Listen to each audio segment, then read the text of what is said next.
It is a Football Friday here on Birds 365.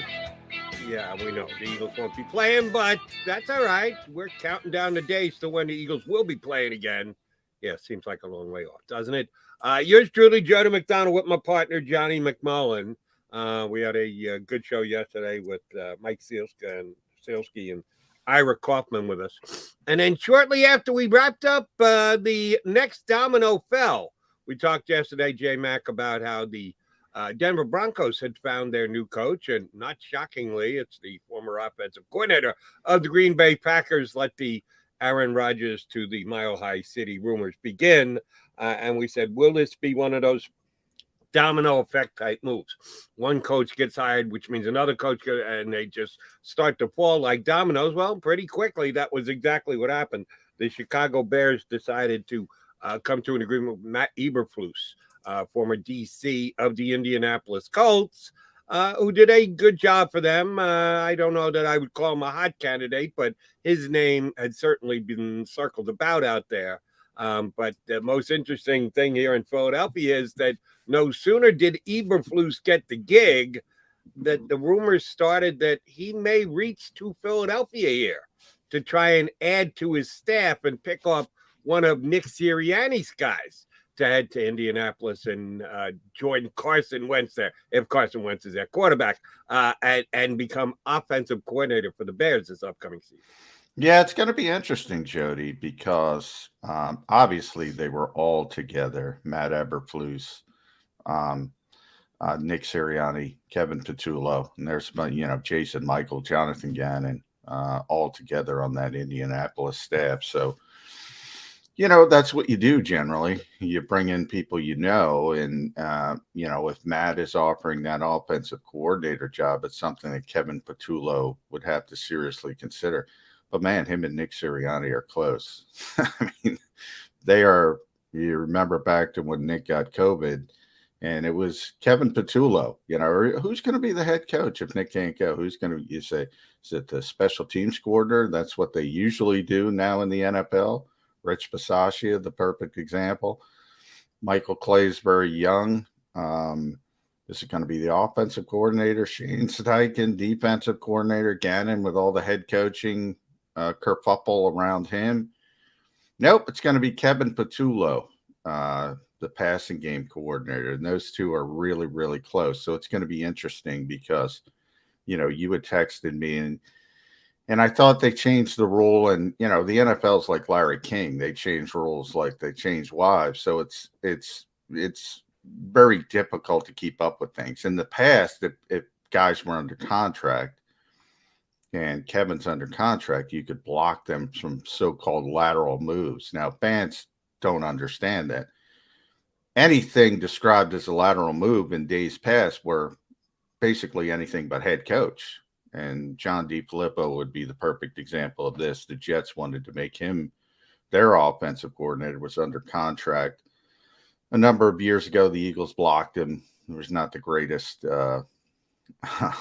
response from John, and was unhappy about it, understandably so, because, you're blocking people from advancing in their career.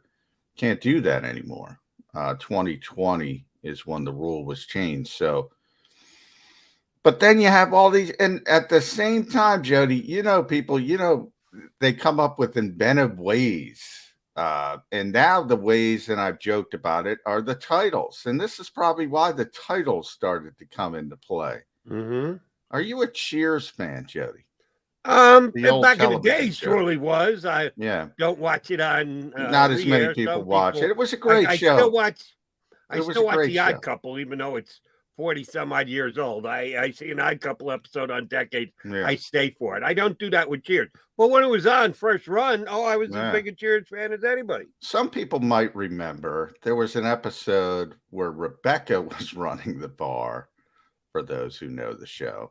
And she couldn't get, everybody was angry and they wanted raises, and they hadn't had raises for years. She didn't have the money to give them raises, so she gave them titles. And everybody was happy with their brand new, spanking new titles. And now that's 2020, you could take it back. And this is when you saw the titles. and the passing game coordinators and the run game coordinators and this and that. The assistant head coach became a little bit bigger a little bit before then. And you have all these titles and they're differentiated. Now you have defensive passing game coordinators, offensive passing game coordinators.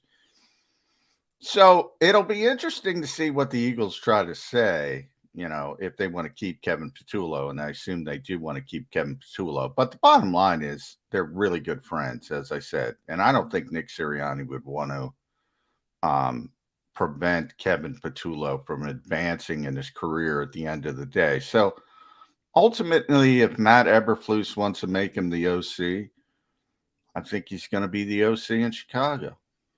Yeah, let me ask you about those titles.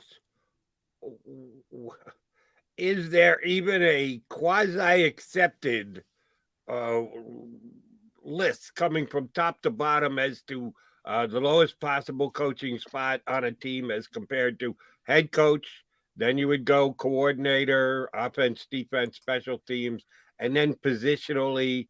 Where does game coordinator fit into the mix?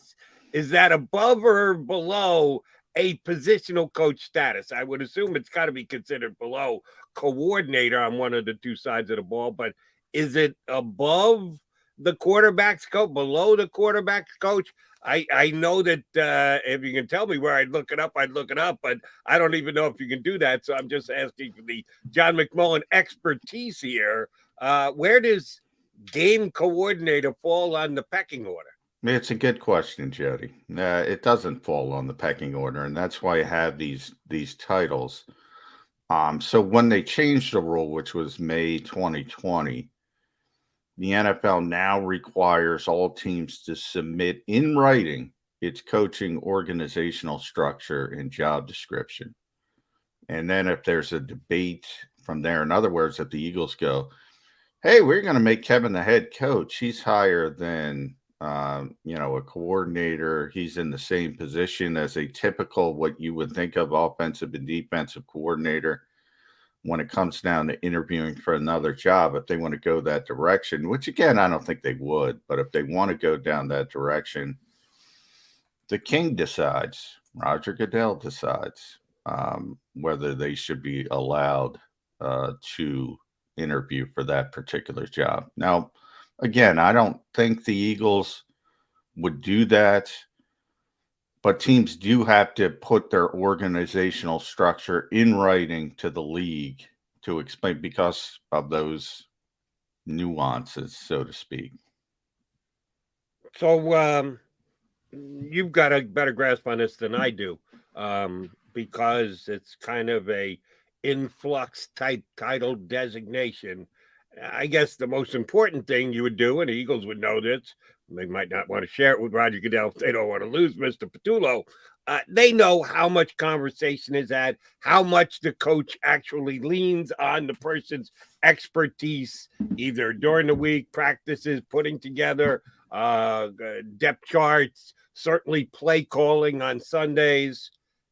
How important is Patullo to what the Eagles did? We know Sirianni likes him, Sirianni respects him, but how much hands-on effect did he have with the Eagles for 17 games this year?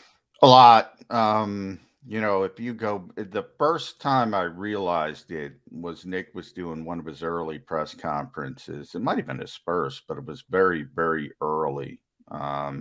He was explaining what all first-time head coaches explain or realize for the first time.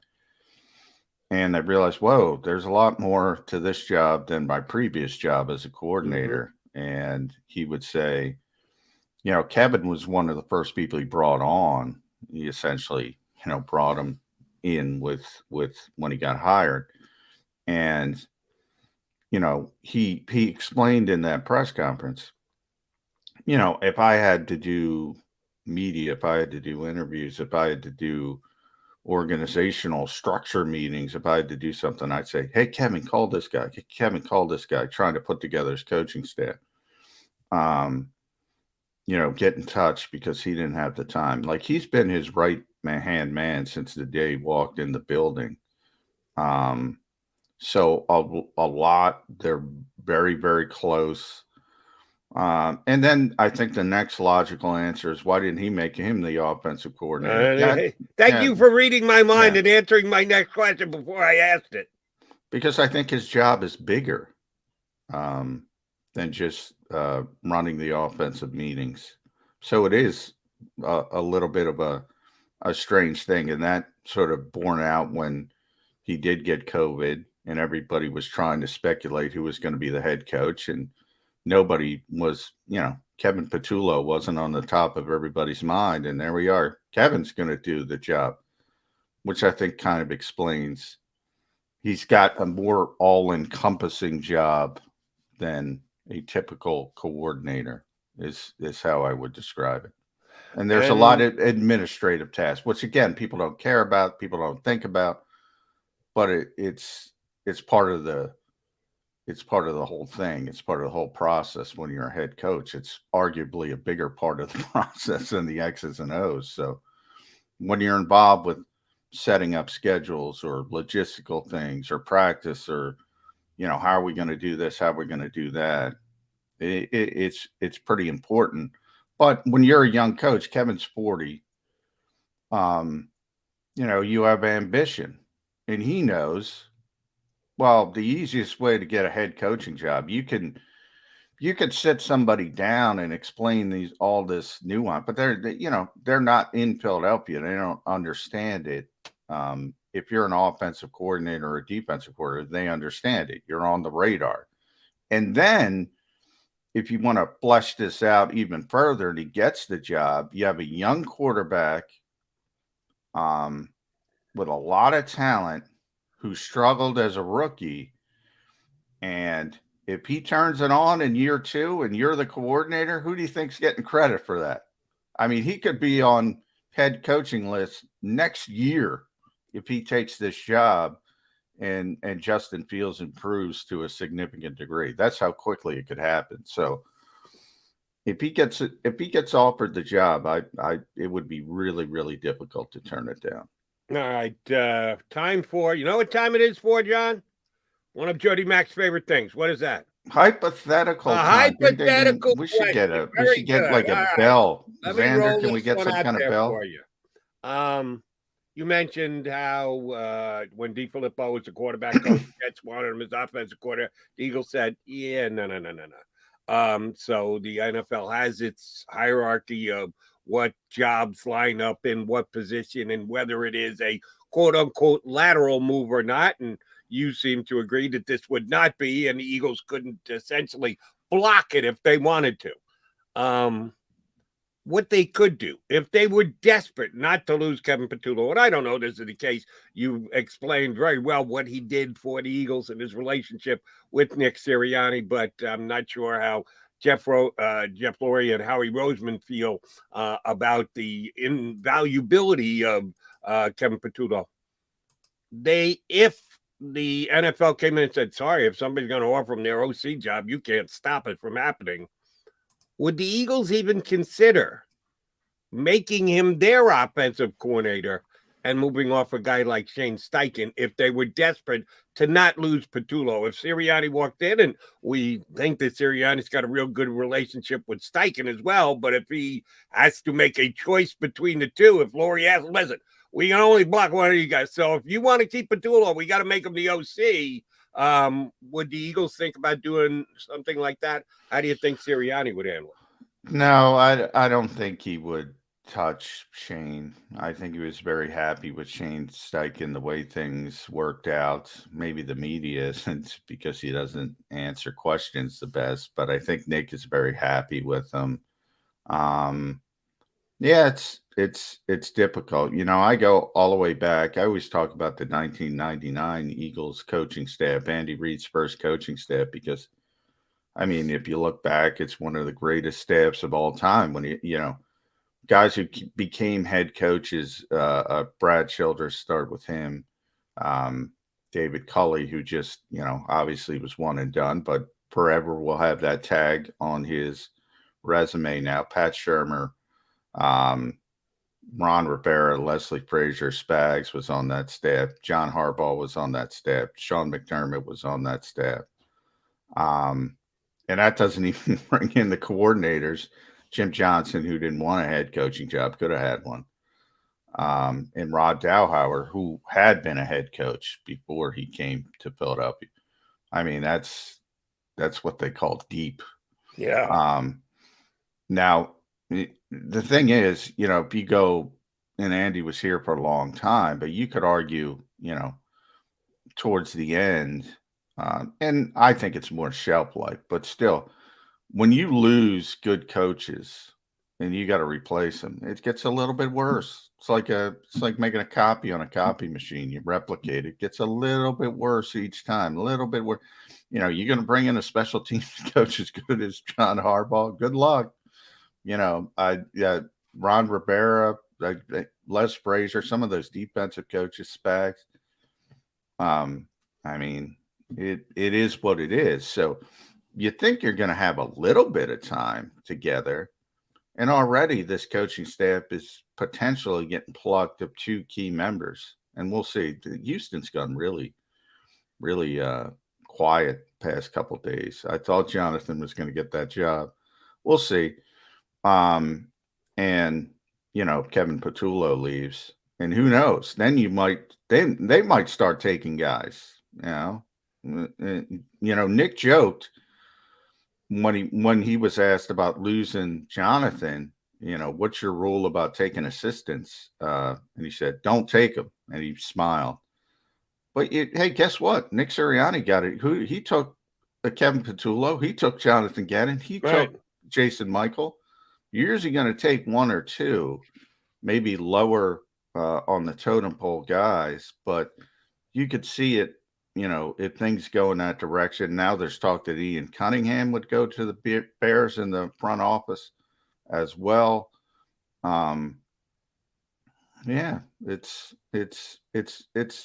bigger than we were talking before the show started, and you said there's going to be no Eagles bombs today. You're probably right, but I said, improvised explosive device, IED. If Kevin Patullo or somebody gets a gig like that, it's a bigger Ian Cunningham. It's a bigger deal than people think it is. And I'm not disagreeing. I just don't think anything's going to happen today. Maybe over the weekend. And the alternative, you talked about, you don't want to lose guys, and then you have to replace guys, and it's not as easy as people think it is. I agree with everything you said. Here's the alternative. Nobody touches your staff. Yeah, and they all know what? Yeah, that's not a good sign. If nobody wants any of the guys you have on your staff, when the league is changing and we got up to 9 different coaching openings, which means 9 new staff, which means a whole bunch of guys need to fill it in new places. If nobody wants any of your guys, that's not a good sign. No, you want at least inquiries and interest that if you can do your thing and you can keep them in place, that's good. But you at least want people asking. You want rumors out there that they want your guys. They want to pull this guy out. They want to snap that guy. If nobody's asking, it means your coaching staff's not that good to begin with. Yeah. And I always, it's interesting here. And here's the problem with the Eagles. It's sort of a back look. The NFL is going in a direction, and I call them, I joke, they want to hire Kohl's models. They're not supermodels, but they're in a Kohl's catalog.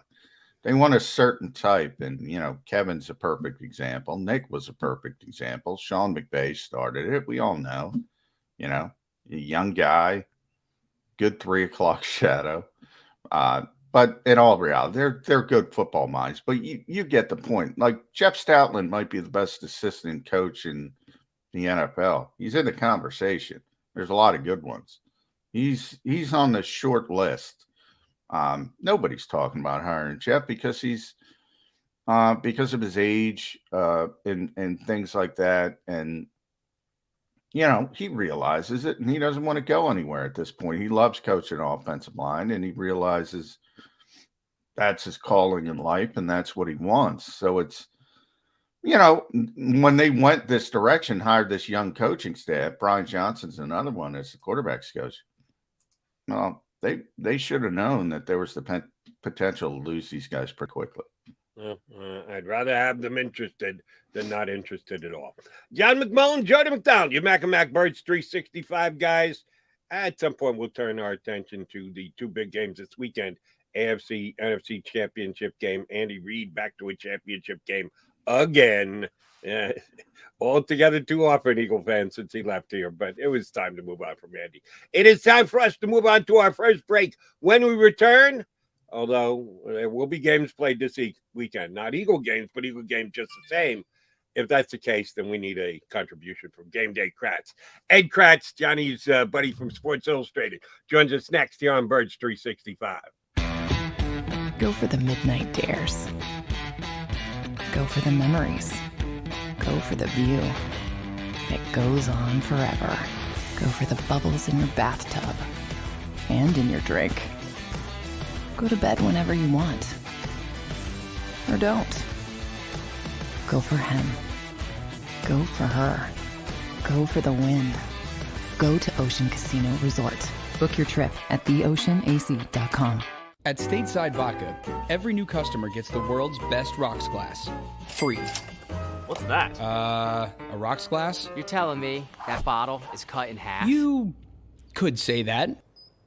Holy shit. And you're telling me I can get one of these glasses for free? That's right. One free rocks glass per customer with each first-time purchase of Stateside Vodka. So good, it just disappears.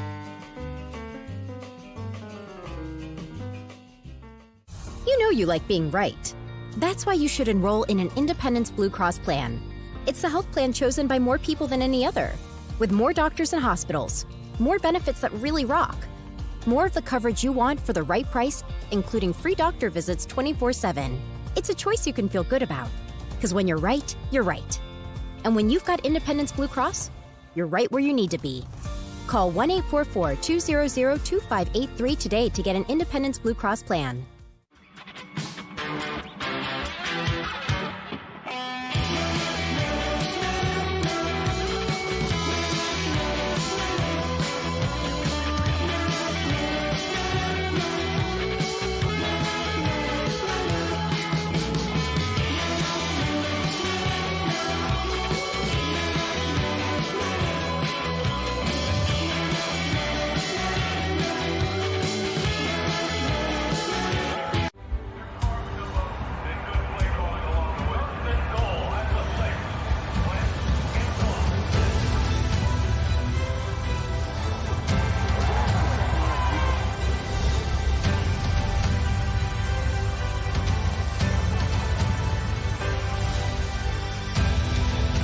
Field of life, First Trust Bank is there for you. Champions on three. 1, 2, 3. Because Philadelphia dreams deserve a Philadelphia bank.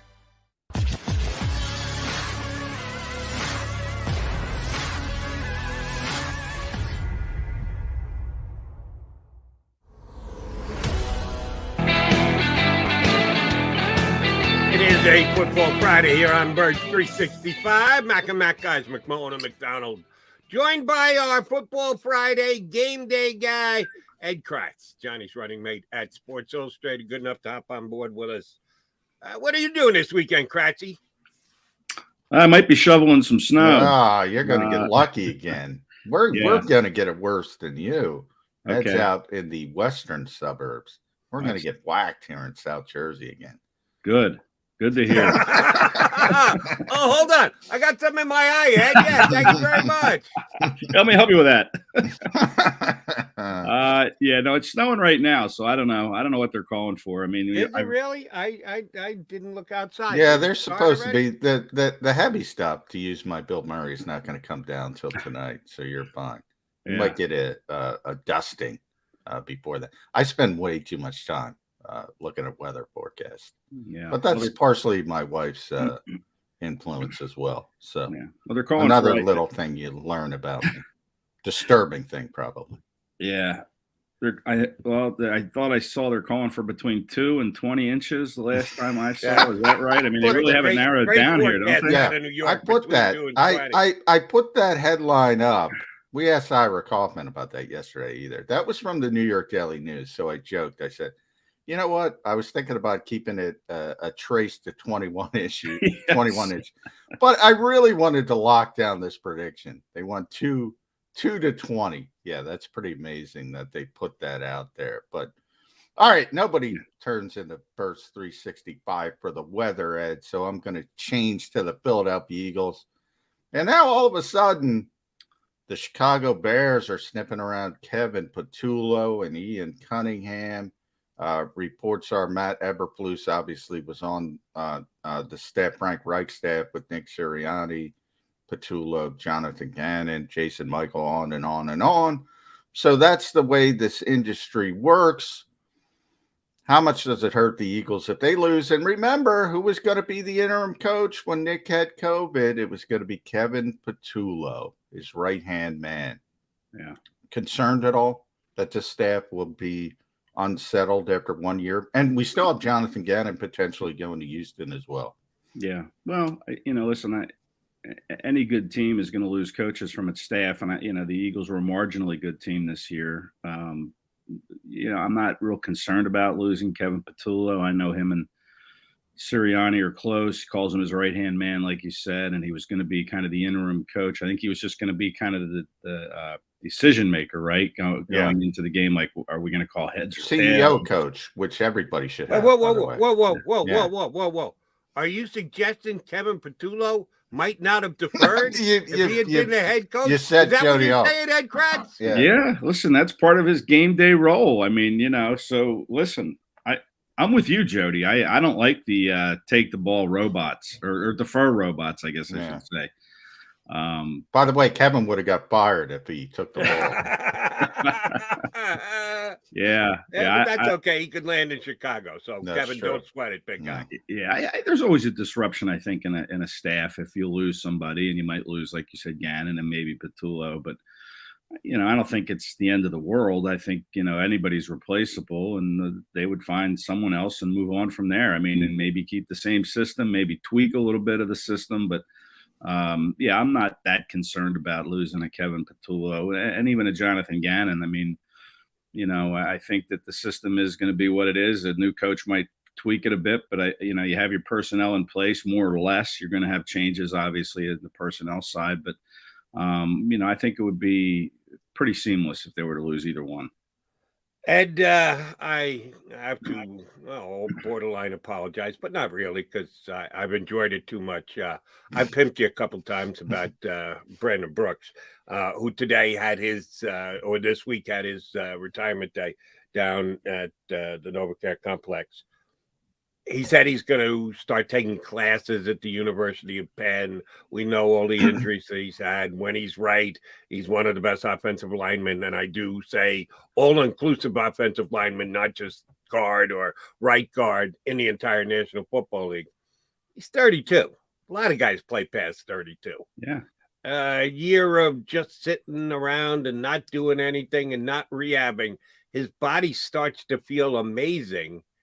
Is there any chance that Brandon Brooks rethinks his position? I could point to the Gronks of the world and the guys who have come back from retirement. Is this a complete 100% done deal, or are you putting it at about 98? Well, gee, am I the one you want to ask that question? Yes, because you kept telling me he was coming back. That's what I'm saying. You had this inside. I thought you had an inside information lane. Yeah, well, then I'm not going to close the door. But listen, when he came out of his last surgery, I think it was the Achilles. It was before the pec strain. I mean, he came in at like 280 pounds. 280. Yeah. Remember all that weight he lost? And I think he felt really good at that weight, and then he had to gain it all back to get back up to the the non-human weight of 340 pounds or so. I mean, that up and down stuff is not good, obviously, for the body. So, I wonder if some of what the weight that he lost out of his last surgery kind of impacted his decision too. He's walking around at 280, and he probably feels pretty good, and everything else feels pretty good. So, I think he likes that part of it, and.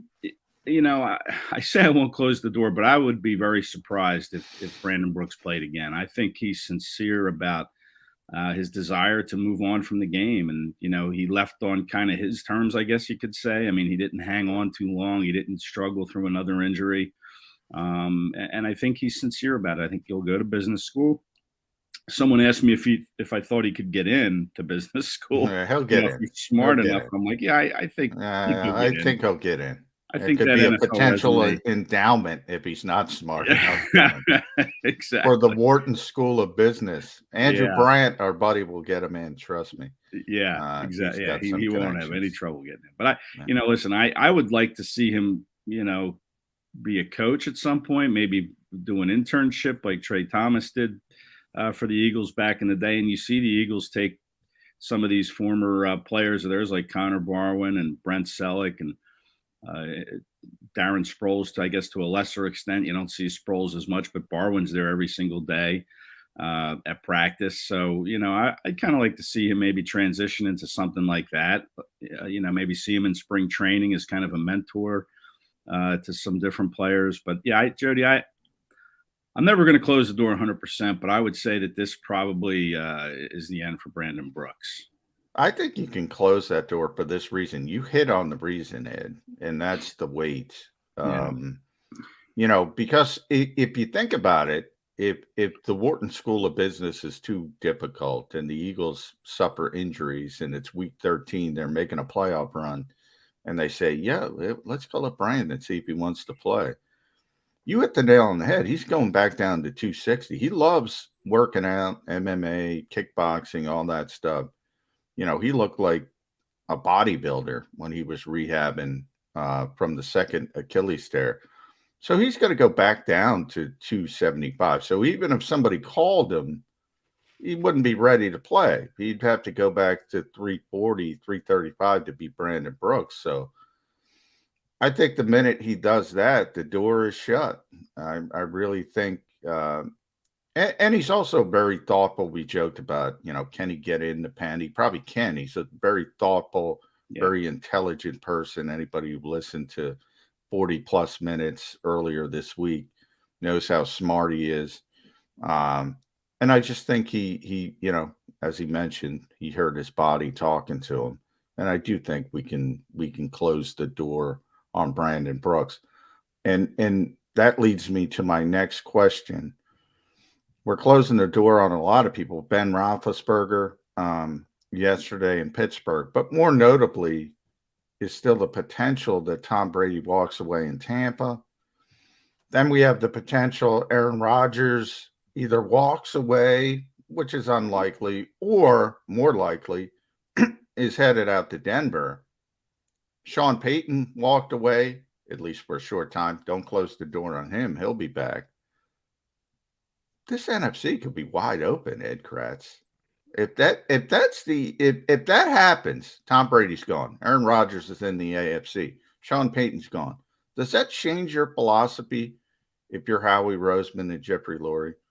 Like, we got a chance. Does that change your thought process going into this offseason? In terms of what, bringing in another quarterback, a veteran quarterback, or just anything? Going the LA Rams all-in route, we'll call it, as they get prepared to try to go to the Super Bowl. Yeah, I'm not so sure about that. I think they're going to stay the course with their draft picks. I mean, they went all in when they won the 2017 Super Bowl, right? They traded away picks. They tried to keep that window open for as long as they could, and then they paid the price.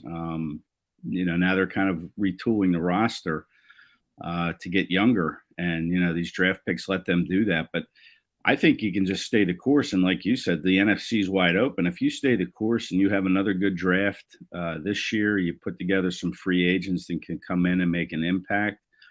Then why would you change the course? Why not just keep the course what it is and try to become the best team in this wide open NFC? But it's weird when you look at the two conferences and the quarterback play. I mean, who are the good quarterbacks or the great quarterbacks now if Rodgers and Brady leave in the NFC? I mean, they're the legacy quarterbacks. I mean, who's the really good quarterback now? Do you put Matthew Stafford in there, or I mean, who exactly? Meanwhile, in the AFC, you have the Joe Burrow and the Patrick Mahomes, which is going to be should be a great shootout on Sunday. Everybody's really conceding a Chiefs win, but I say not so fast on that. But the quarterback play in the AFC right now is younger and it's better than what it is in the NFC. Now, maybe that will change, this coming draft where there really aren't quarterbacks expected to be great, but who knows about that? So I just think the quarterback play in the NFC is not nearly as good in the AFC, and that gives the Eagles a chance. I mean, where does Jalen Hurts fit in the mix? And, maybe that's a discussion, for another time, but where does Jalen Hurts fit in that quarterback mix in the NFC? I mean, where? Wait till Kevin Patullo gets his hands on Justin Fields. Watch out, Chicago Bears fans. Hopefully. I'd love to see young quarterback play develop, and in the New York Jets, Jody, your beloved Jets, where does your quarterback fit in that AFC mix? That's a tougher landscape. Yeah, he's got more landmines in the AFC to get over. Let me follow up on John's question because it lends itself to a specific line of thinking. This offseason for the Eagles, they're kind of in a balancing act position because, yes, transitional, like Jeff Lurie said, and that's what Howie Roseman said in the final press conference, is their direction this year. But they did make the playoffs. They were above 500. There could be lesser teams to compete with in the NFC. So I think they're on that cutting edge kind of balancing act, which you don't want to go like the Rams all in and give up all your draft picks, but nor do you want to say, we're just got a young. We're not really Super Bowl contenders. Eagle fans aren't going to want to hear that a little bit. So you got to try and balance it. One guy they got as a prospective free agent this season is their starting safety, Mr. McLeod. I think he's still got game. I think he got better as the year went on. He is a veteran leader of this team. Brandon Brooks wasn't an outspoken guy, but he certainly was a veteran presence on this line. And they basically were without him all year. So you factor that in. But Rodney came back and played. And as the season went on, I thought he got better and played better each and every single week. He's one of those cutting edge guys. Do you move on from him just because of his age? Do you move on him because of his level of play? Do you make a concerted effort to keep him because of what he brings to the table? I think it's interesting just because this week he comes in.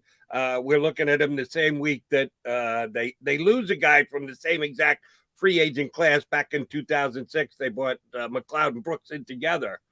What do you think they're going to do with Rodney McLeod, Ed Kracz?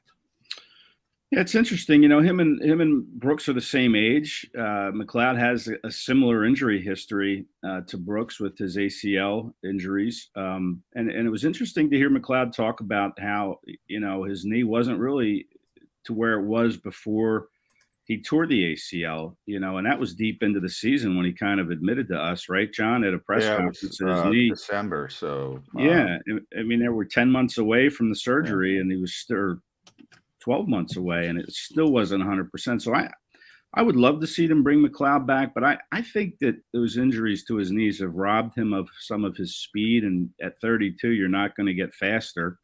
I mean, I think you almost have to check into the health of that knee. He'd be a great guy, obviously, to have, in the locker room, but I just think he's more of a liability at this point, on the defensive side of the ball. And you have to find a way to kind of transition into a younger back end. Now, maybe they'll bring McLeod back for a year deal. I'm not sure his market's really going to develop in the offseason. I don't think there's going to be a big contract waiting for him. So maybe you bring him back on a 1-year deal again and you play a year to year with him and you roll the dice. But I think if you do that, and maybe you draft somebody and then you just transition away from McLeod. You cut back on his snaps, but he's still a presence in the locker room and on the team.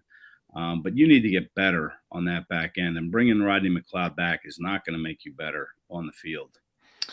Yeah, and I tend to agree with you, Ed. The question to me would be a more all-encompassing question at safety. Do you really want to replace both starters? Is it a decision that you want to bring one back and potentially draft a safety, try to get younger, try to get that turnover? Remember, you have the 3 first-round picks, the kid from Notre Dame. I always forget his name. Jody, help me. Kyle Hamilton. Kyle Hamilton. And by the way, on seeing mock drafts that have him falling all the way down to the Eagles, I'll object and tell you no chance, no shot. I think the kid could get taken in the top 5, and certainly it's going to be a top 10. I don't think there's any way he comes all the way down. Well, you know how those things go. When he gets to the combine, what's he going to run? Is he going to run a 4.4? Then he's probably going top 5. If he runs a 4.6, then maybe he starts to fall a little bit and the Eagles can get him. But I think you want that security blanket. And remember, you could package, if he starts dropping to 10 or 11, you could package 15, 16, go up and get him and do something of that nature. Or, 15, the second round pick, whatever you have to do to go up and get a player, depending how high you have to go up and get him. He'd be a perfect fit for this defense, though. But you still want that security blanket. You want one veteran. And is Marcus Epps, are you comfortable with just Marcus Epps as somebody coming back in the system? Well, there's a role for Epps for sure, but you're right, John. I mean, to lose both safeties, but again, if I had to make a decision between McLeod and Harris, I'd probably lean toward Harris at this point. He doesn't exactly have the speed either that excites you, but I think he's got more speed than Rodney. He's got less of an injury history. I think he's a year younger in the scheme of things. I don't know how much that matters, but I would just lean toward Harris. And he's a veteran presence too. It would be his second year on the team. He's got longer history with Gannon as well. Right. If Gannon's back, but yeah, I would probably lean toward Harris. And like I said, McLeod, great player for this organization since 2016. He's meant a lot in the community. He's just a good all around guy. And you hate to say goodbye to guys like that. And when you look at who the Eagles have left from that Super Bowl team. And it was just 4 years ago, next week when we had the parade. I mean, there's not many guys left that are under contract. I think there's 6 players left. And that's really amazing that just 4 years later, there's only 6 players under contract that played on that Super Bowl team. And I'm not counting McLeod there because he's not under contract, but I think I would move on from Rodney, unless, again, he takes a 1-year deal, very low money, and is willing to kind of accept a role that may decrease as the season goes on based on what you do in the offseason at that position. Understand the desire and the need for the Eagles to get younger in the secondary. So let me put it this way, Ed Kracz. 1 year, $5 or $6 million, not outrageous. A fair market value, but short term, only 1 year. You're bringing back one of 3 secondary starters last year. Harris, McLeod, Steven Nelson. You can only bring one back. Which one you bring back? Well, I think I went with Nelson when you asked me that a little while ago. But looking at the safety conundrum, losing both would hurt. And I really think they will take a corner at some point in this draft that they're going to hope can step right in day one. Maybe it's Zach McPherson. I don't know. They took him last year in the 4th or 5th round, 4th round, I guess it was. But I would.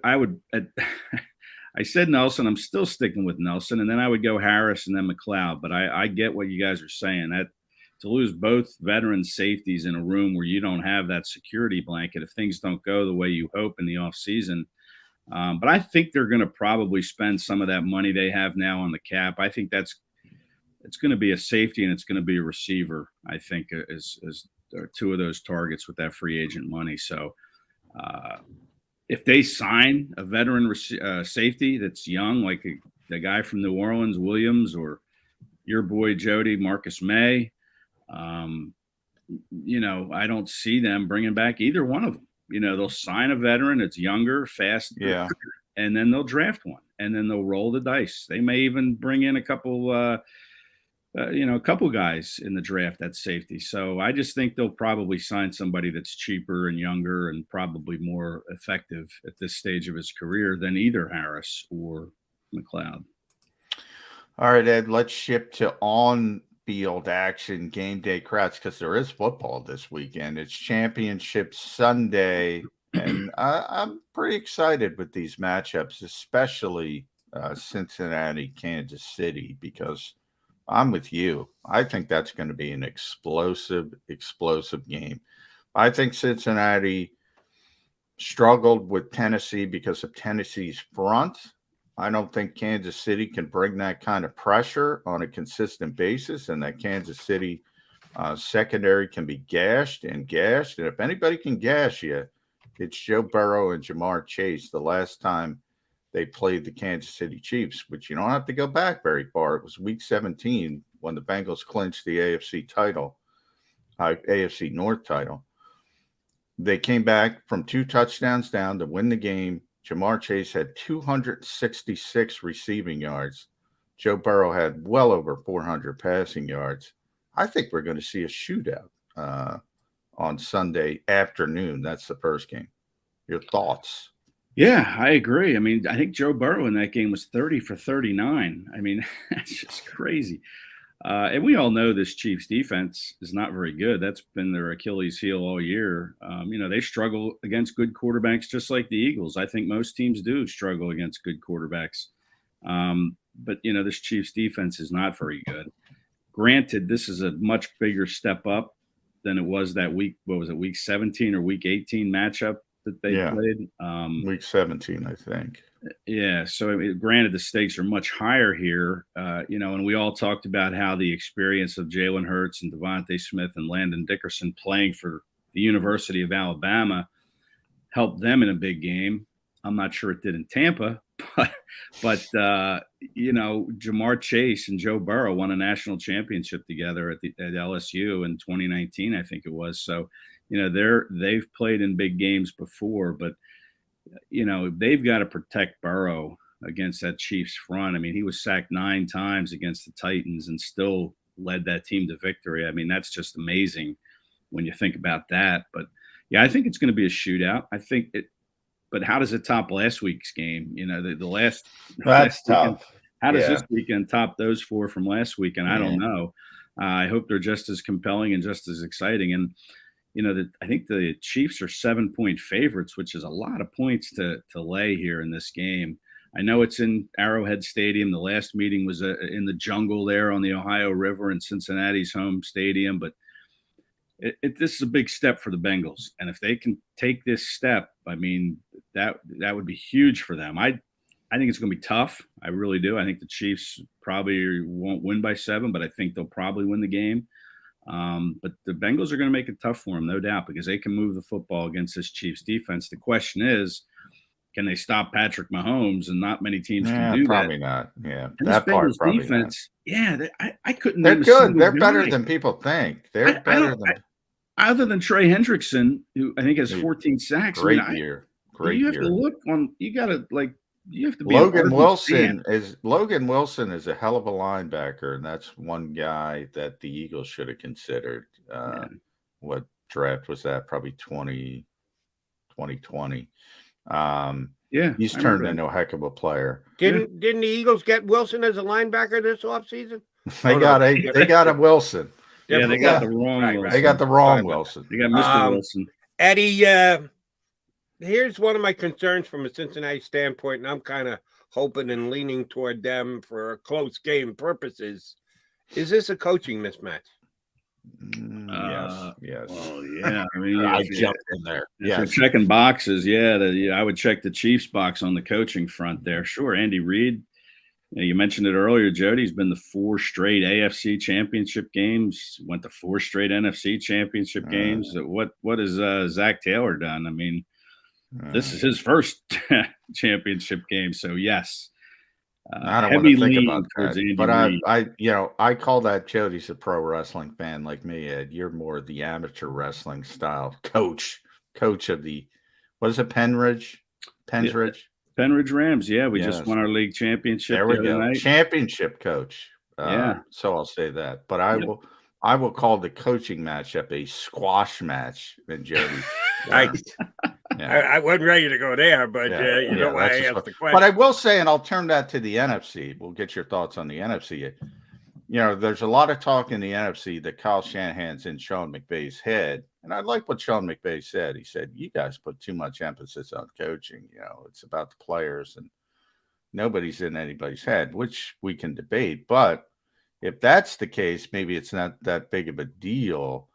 And when I look at this Rams team and how they played against the Buccaneers, now, if you clean up the mistakes, the stupid snap, the fumbles, they win that game going away. That front with Aaron Donald and teaming up Von Miller, and you have Leonard Floyd, they just were all over Tom Brady.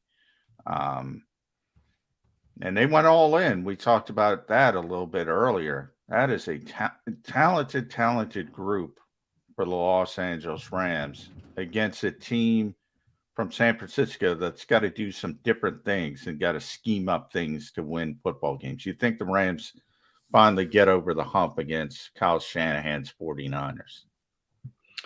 Well, you mentioned it is Shanahan and McVay's head. How about the players' heads, the Rams' heads? The 49ers have beaten them 6 straight times. I mean, how do you approach that? I mean, this is, the stakes are higher here now. All that stuff, the old cliche goes out the window at this stage. So it should just be talent on talent. And listen, if I'm the Rams, I'm putting everybody over Tom Compton or Mike Compton. Oh, yeah. Aaron Donald's going to be. I'm lining up 6 guys over him.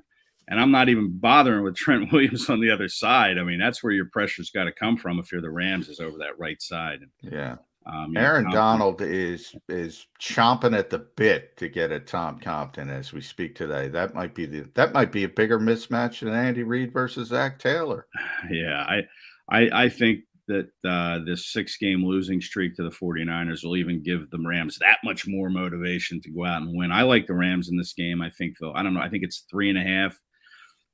They're favored by 3.5, but I think they're going to win by more. Again, Jimmy Garoppolo to me it's just a mystery to me that he's still the quarterback of this team, and yet. Well, I mean, nothing against Jimmy, but if you go Joe Burrow, Patrick Mahomes, Matthew Stafford, Jimmy Garoppolo, the old game, who doesn't belong? And then again, it comes down to the all Jimmy does is win. I know he doesn't do it pretty. I know the numbers don't jump off the page the way they do with the other quarterbacks. Oh, at the guy's 60 minutes away from going to 2 of the last 3 Super Bowls.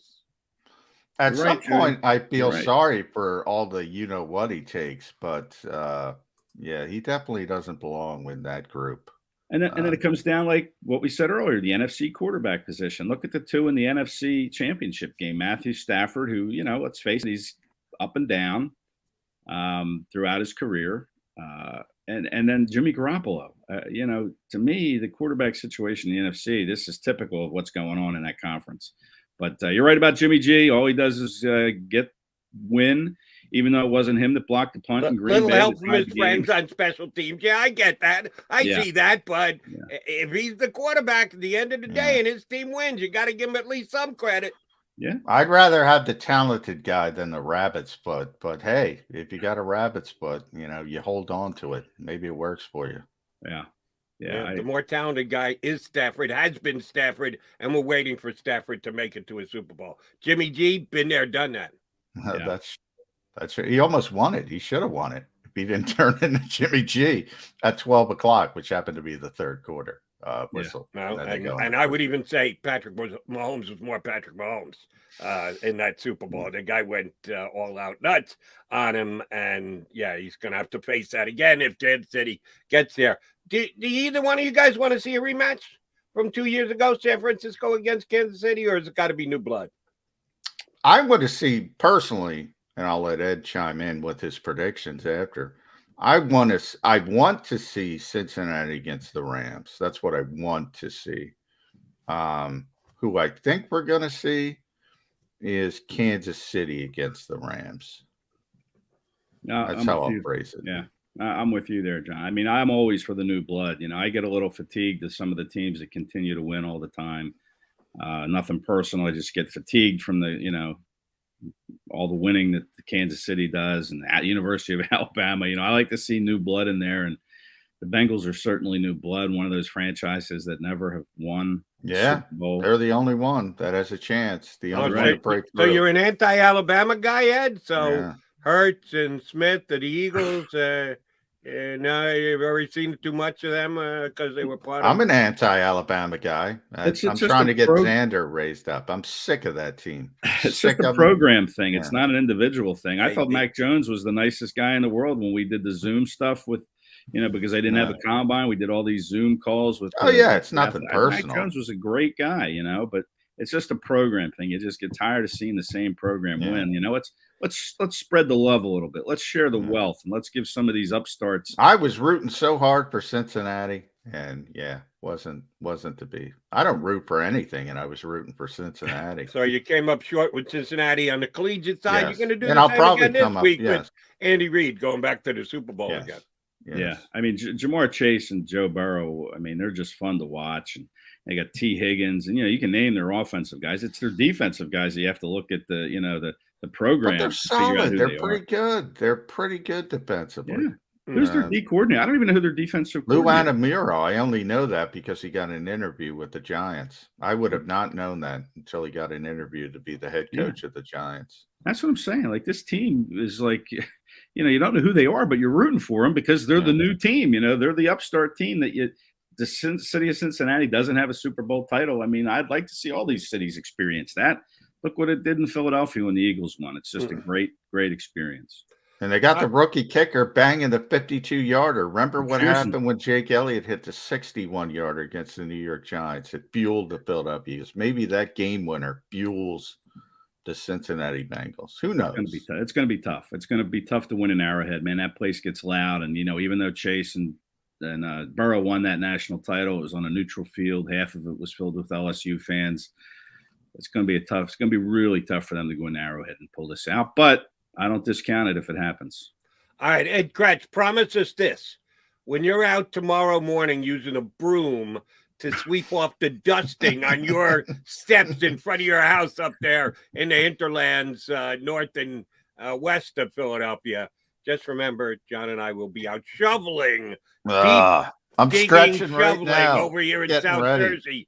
And just smile. All we ask for is a smile. Like, you just got to give us a smile, maybe a tip of the cap as you're out brooming your front lawn. I'll give you a couple trunk twisters because I'll feel some sympathy back pain for you. Kind of like when my wife was pregnant, I gained all that weight to kind of, sympathize. So I'll do the same for you guys, man. I'll think of that back pain you're going through. I appreciate it. SI.com/NFL/Eagles, EagleMaven.com. The great Ed Kracz, I will say. Eddie K, enjoy the football this weekend, bud. Thanks, guys. You too. See ya. Ed Kracz here with us on Birds 365. All right, J-Mac and J-Mac coming back. McMullen and McDonald here with you on Birds 365. We'll go even more in depth to the game. You got Ed's take on it. John seems to have a rooting interest in then what he actually thinks is going to happen. Not unlike yours truly, but at some point you got to make picks and you got to get your opinion on how the game is going to play out there. And or your money, if you're so moved to wager on the game. We'll give you some picks on the game coming up over the next hour. We still got an hour left to play here on Birds 365. Go for the midnight dares. Go for the memories. Go for the view that goes on forever. Go for the bubbles in your bathtub and in your drink. Go to bed whenever you want. Or don't. Go for him. Go for her. Go for the win. Go to Ocean Casino Resort. Book your trip at theoceanac.com. At Stateside Vodka, every new customer gets the world's best rocks glass. Free. What's that? A rocks glass? You're telling me that bottle is cut in half? You could say that. Holy shit. And you're telling me I can get one of these glasses for free? That's right. One free rocks glass per customer with each first-time purchase of Stateside Vodka. So good, it just disappears.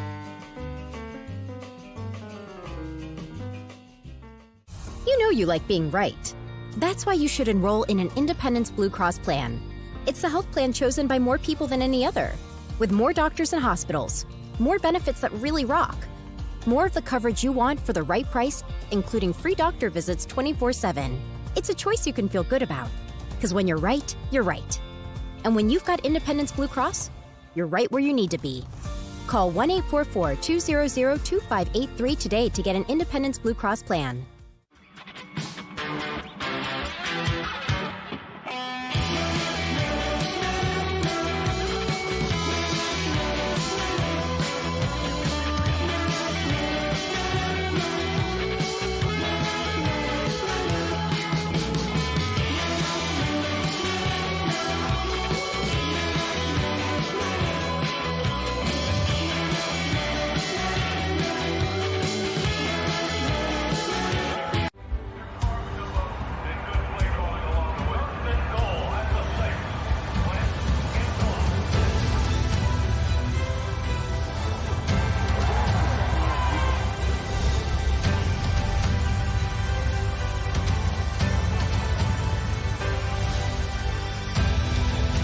field of life, First Trust Bank is there for you.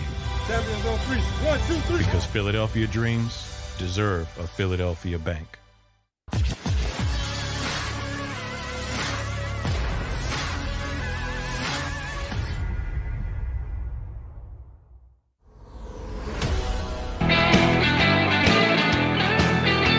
You've got John McMullen and Jody McDonald. Your Mac guys hanging with you here on Birds 365. Championship week in the National Football League as we have the AFC and the NFC Championship to be decided.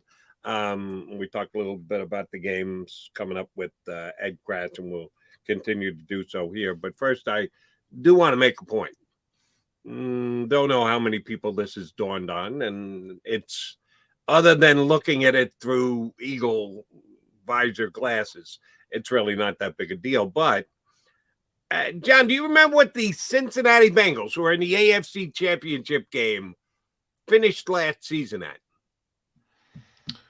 I don't. I'm guessing 4 wins. Their exact record was? Oh, no. They had Joe Burrow. I was going back 2 years. When did Joe get injured? I have no idea, Jody. No, last year. No. It was last year. This is his second year in the league. 6, 7 wins. No. Somewhere in that range. And here's the reason why I'm bringing it up. The Cincinnati Bengals were 4-11-1. Oh, so there was 4. Yeah. Yes. When did Joe get hurt? Last year. But I mean, what week? 9-10. Right around the midway. It was relatively early. Yeah, it might have been 7. Could have been slightly more than that. The full season. So that impacted. Does that record ring any bells with you? 4-11-1. Same as the Eagles. Yeah. That would be correct. And oh, by the way, the one attached to the back end of both of those records was for a reason. They tied each other last year. Doesn't it seem like 12 years ago that happened? It was only about 16 months ago that happened, that Doug Pederson tied the Cincinnati Bengals with Carson Wentz at the helm. But that's exactly what happened. The reason why I'm taking us down this maybe not all that pleasant stroll of memory lane is the Cincinnati Bengals are now 1 game away from being in the Super Bowl. Yeah, it happens all the time in this league. It's amazing. Worst to first and that type of thing. So that got me thinking, now that you brought that up, Jody, Zach Taylor, because we're talking about the mismatch at coaching. I mean, that guy had 6. The year before was 2 wins. So I just looked it up. That guy had 6 wins in 2 years. Right. I mean, usually you're fired, you're out. In a lot of ways, you can argue the Joe Burrow injury helped him get another year. And here they are on the verge of going to the Super Bowl. Pretty amazing. Oh, we had our Cincinnati guy on last week, and the guy from SI, and I asked him that very question. How hot did Zach Taylor's seat get last year, and did Burrow's injury help to lessen the microscope that was on him for winning a combined 6 games over 2 years? He said, absolutely, because they really did believe Taylor was the guy to bring Burrow along, and that got shortchanged with the injury that Burrow had. So, oh yeah, it absolutely helped him. The reason that I'm bringing up, and maybe it is with eagle-colored glasses on that I'm stating this, you can move pretty quickly in the NFL. Yes, everyone it's got to be step by step. The process is a word we're all too familiar with here in town. Hate it. It can be done that way, but sometimes you can take shortcuts. Sometimes you can make an amazing draft pick. Sometimes you can sign the perfect free agent, and you can move up significantly in 1 year's time. Oh, it happens all the time in this league. In fact, every year they have. Now, worst to the Super Bowl is rare, but worst to first happens every year in this league. In other words, if you finish worst in your division, I think the Eagles were last in 2016 in a division that won the Super Bowl in the 2017 season. So it's not rare. It happens all the time in the NFL. in the old days when the schedule was a bigger difference, it was even more of a thing because you would have the first place, last place schedule thing. Now that's sort of gone out the window a little bit because they have the extra game. Things are a little bit more even. There's not that giant swing, but it's still helpful. And then obviously the most helpful part of all is if you really, really stink on the right year and you go 2-14 like the Bengals did, you're sitting there with the number 1 overall pick and you get Joe Burrow and all of a sudden you're off and running. So yeah, things can change really, really quickly in the NFL. And it's not like football. It's not like basketball. It's exactly like football. You don't have to sit there and lose like the Sixers did year after year after year, hoping to get one superstar player and another superstar player. No, you can turn things around pretty quickly. People in Philadelphia should know that. People in Cincinnati now know it.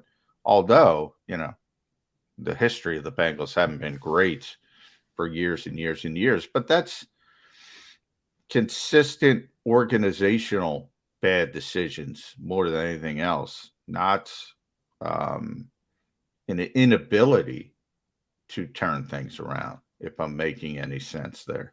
Like in the NBA, you can't turn things around if you're stuck in purgatory, as they say. You are where you are. In the NFL, you can turn things around. If you're middle of the road, if you're bad, if you're good, you're not worried about it. But you can, if you make good decisions, you can turn things around very, very quickly. Well, a good decision that the Kansas City Chiefs made a couple of years ago was trade up to get in position to draft Patrick Mahomes. And remember, Patrick Mahomes sat an entire year, did not play, despite the fact that he was a first-round draft pick and a relatively high draft pick, the second quarterback taken that way. Amazing. At some point, he was referenced yesterday. I'm trying to remember why. Why did Mitch Trubisky come up yesterday on the show?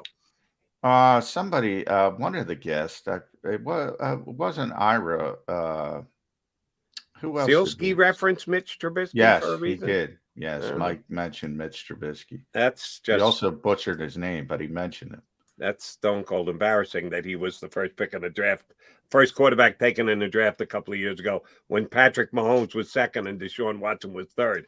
But the Chiefs maneuvered up to get into position to take Mahomes, which was not only Jody was Mitchell Trubisky taken ahead of Deshaun Watson and Patrick Mahomes. The Chicago Bears and Ryan Pace moved up from 3 to number 2 to get him. And they didn't even have to. And that guy still had a job until this year, which is amazing. It's about as ridiculous a trade as you can make. But yes, he's finally paying the price for that.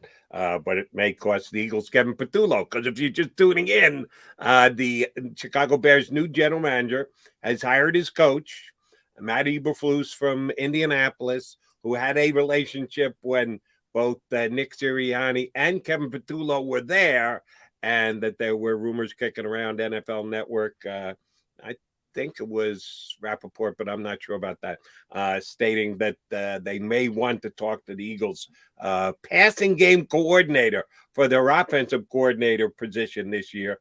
So, yeah, the Bears are already getting their ducks in a row for this upcoming season. By the way, Jody, can I take a victory lap real quick? I don't like to do this. Sure. But, if you go to my Twitter account, you will see my pinned tweet, my January 25th coaching predictions. Bears, Eberflus, Broncos, Hackett. So far, the Hackett one was pretty easy. I jog on that one if I were you. The Eberflus one's a pretty good prediction. Not most people in this league thought Dan Quinn was getting the Broncos job. Most people in this league thought. And most people were foolish. Yeah. When you've got the other Aaron people, Rodgers' situation being what it is, It only makes sense. The other people speculated Rodgers, but it's not about Rodgers. It's about it's the about natural. Rodgers. No, well, I would say it's about 10% about Rodgers. The natural progression of the NFL is, think about it, happens all the time. They had Vic Fangio.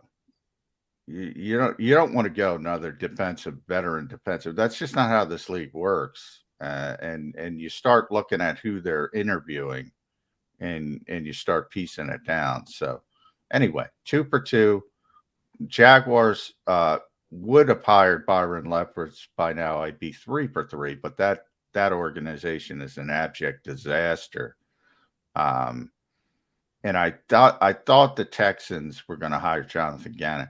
I haven't gotten that one. That scares me a little bit because they've gone dark, like I said.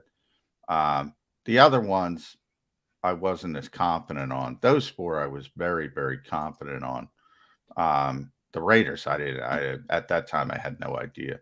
The Dolphins, I had taken Vance Joseph. I still think that's in play. The Vikings, Kevin O'Connell, I still think that's in play. And the Giants, Brian Daboll, I still think that's in play. I probably took the victory lap pretty quickly, but I'm going to do a good job. The Eberflus one, I give you credit for it. I'd say not a common, what is the phrase that you like, groupthink, that you like to attribute to the National Football League. There's too much groupthink going on. The groupthink had the offense, the passing game, the quarterback coach from the Packers going to Denver to line the way for Rodgers to go there. But what made you think Eberflus to Chicago? Well, I know some people in Chicago, and I knew they were really interested in him early in the process. And I saw their interview list, and it became pretty clear that they were going to go in that direction pretty early in the process, to the point Joe Banner retweeted my thing and said, "Hey, this is pretty good." So I'm taking the early victory lap, but I just contact people in those particular cities, and because when you're outside, you don't know,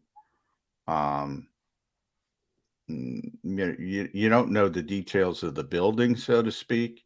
So with the Bears, a lot of people early in the process were thinking, when Doug Pederson went in to hire, I'm like, they're not hiring Doug Pederson. They just got rid of Matt Nagy. No, there's no way they can sell that to their fan base. So something like that gets ruled out. Dan Quinn, like, I got killed when I put that tweet out there. Dan Quinn's not getting a job. There's no path for him. And sure enough, he was number 2 in a lot of places. He was number 2 in Denver. He was number 2 in Chicago. There's no path for him, and he pulled out of the other jobs because the only reason you pull out and announce you're going back to the Dallas Cowboys because you're not getting one of those jobs. What you're lying about the Jet? Yeah, if you get the Jet, you get the job. That's Wade Phillips's line. It's interesting because Vic Fangio, Jacksonville's. Like they wanted Byron Leftwich. I mean, they offered Byron Leftwich the job, and they are balking. Interesting word, because they don't want to get rid of Trent Baalke, who has a terrible reputation around the NFL. They are such a bad organization. So they identify the head coach they want. He's like, I don't want to work with that guy. And they start doing other things. They tried to interview Nathaniel Hackett again to try to spur Byron Leftwich into taking the job. They brought Big Fangio in to try to spur Byron Leftwich to take the job. Boy, they're a bad organization. These things are interesting, though, that behind the scenes. So, they're trying to get him to agree to a certain structure he doesn't want to agree to. And to Byron's credit, he's like, look, if I'm your guy, let me have the structure I want. That's a bad organization. That's probably a good way to go about it. But you also have to have confidence in yourself.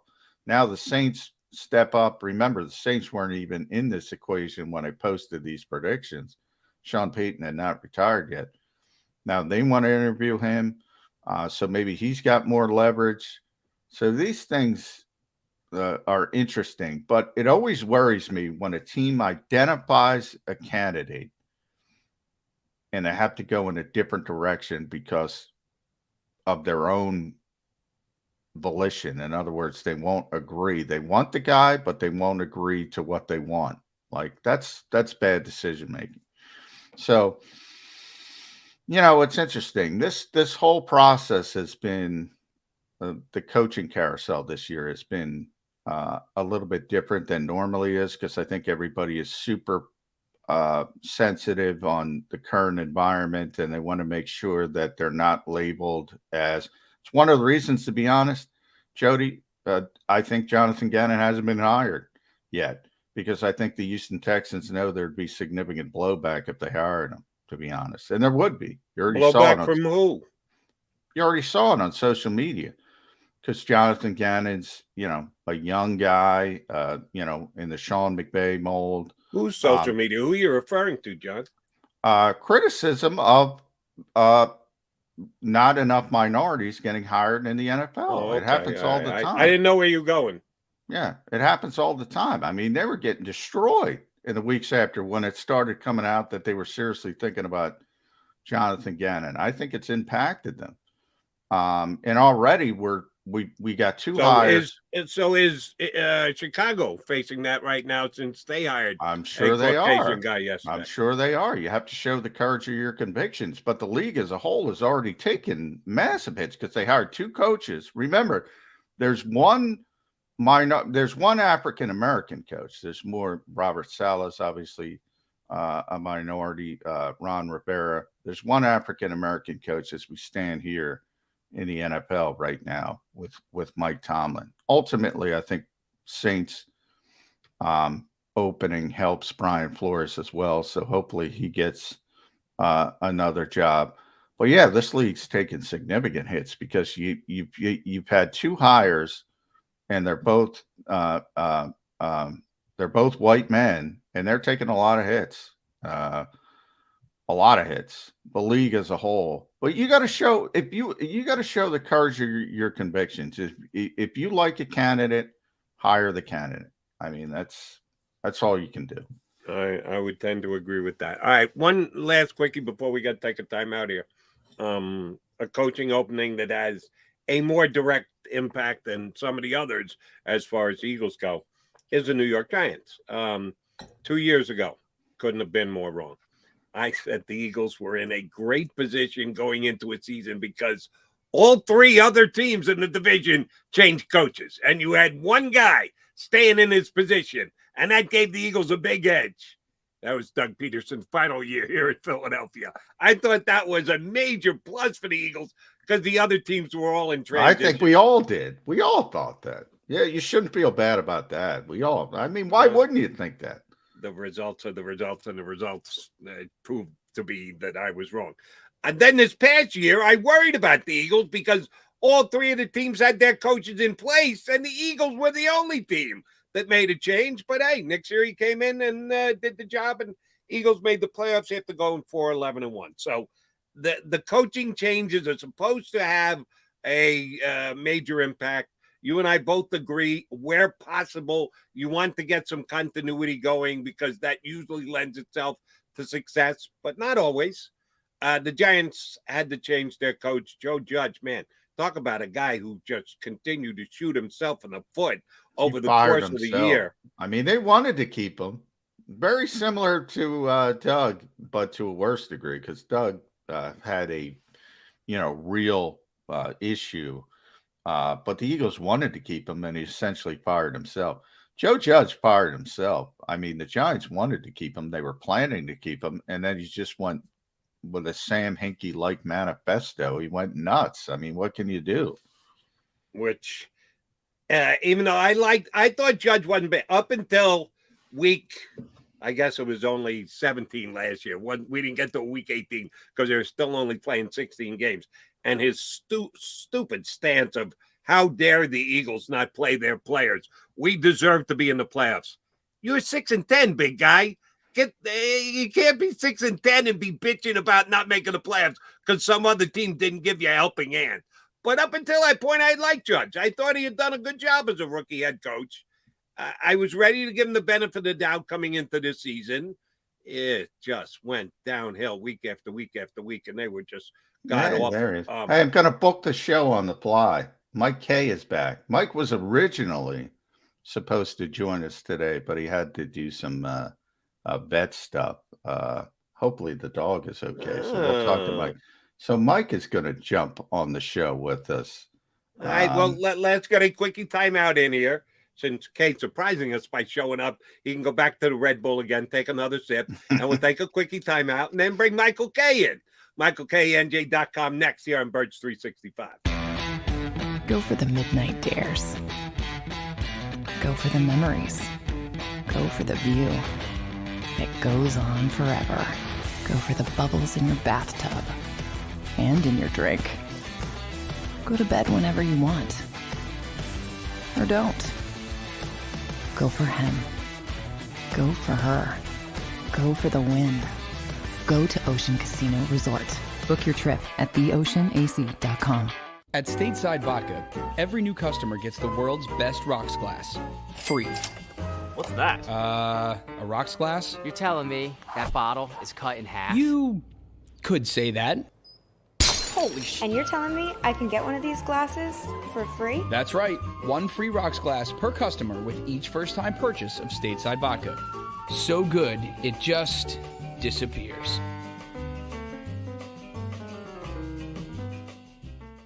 You know you like being right.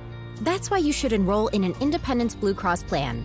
It's the health plan chosen by more people than any other, with more doctors and hospitals, more benefits that really rock, more of the coverage you want for the right price, including free doctor visits 24/7. It's a choice you can feel good about, because when you're right, you're right. And when you've got Independence Blue Cross, you're right where you need to be. Call 1-844-200-2583 today to get an Independence Blue Cross plan.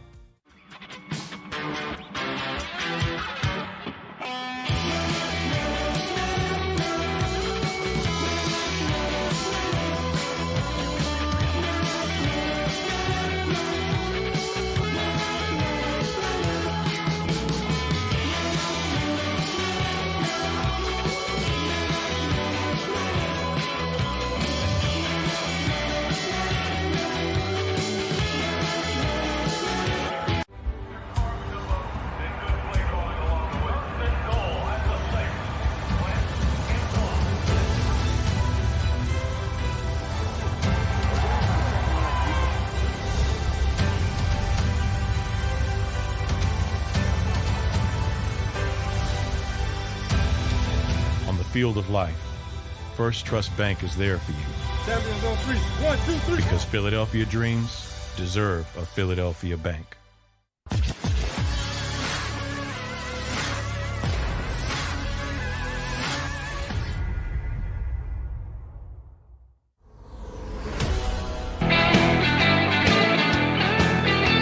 Appreciate you guys streaming on in to Birds 365 here on the JAKIB Media YouTube channel. Since you did, that means you must like us at least a little. A little? So hit the like button, like, share, and subscribe here on Birds 365. We like it when Michael Kaye from NJ.com joins us. All right, Mike, on my computer screen, you're in a little box about 2 inches by 4 inches. Identify the hat. It's a friend's brand. Honestly, I don't know the name off the top. No, come on. That's a surfboard and a golf flag. There we go. Jacksonville. Give them a look up. But yeah, Jody and my grandmother are the only two people that call me Michael in this universe. All right. Really? Yeah, pretty much. Yeah. Okay. So you're in good company. You can call me Joseph if you want, just to get back at me. And like my grandmother says all the time, well, I'm here. So what's going on, fellas? What's going on, Mike? First of all, I hope the dog is okay. So number one, I'm a dog lover, as everyone knows. So hopefully everything went well there, but we'll talk about that off the air. Eagles, let's start there. We'll talk about championship weekend as well with you. But There's some movement. Ian Cunningham going to get an interview with the Chicago Bears. Maybe Kevin Patullo going with the Chicago Bears.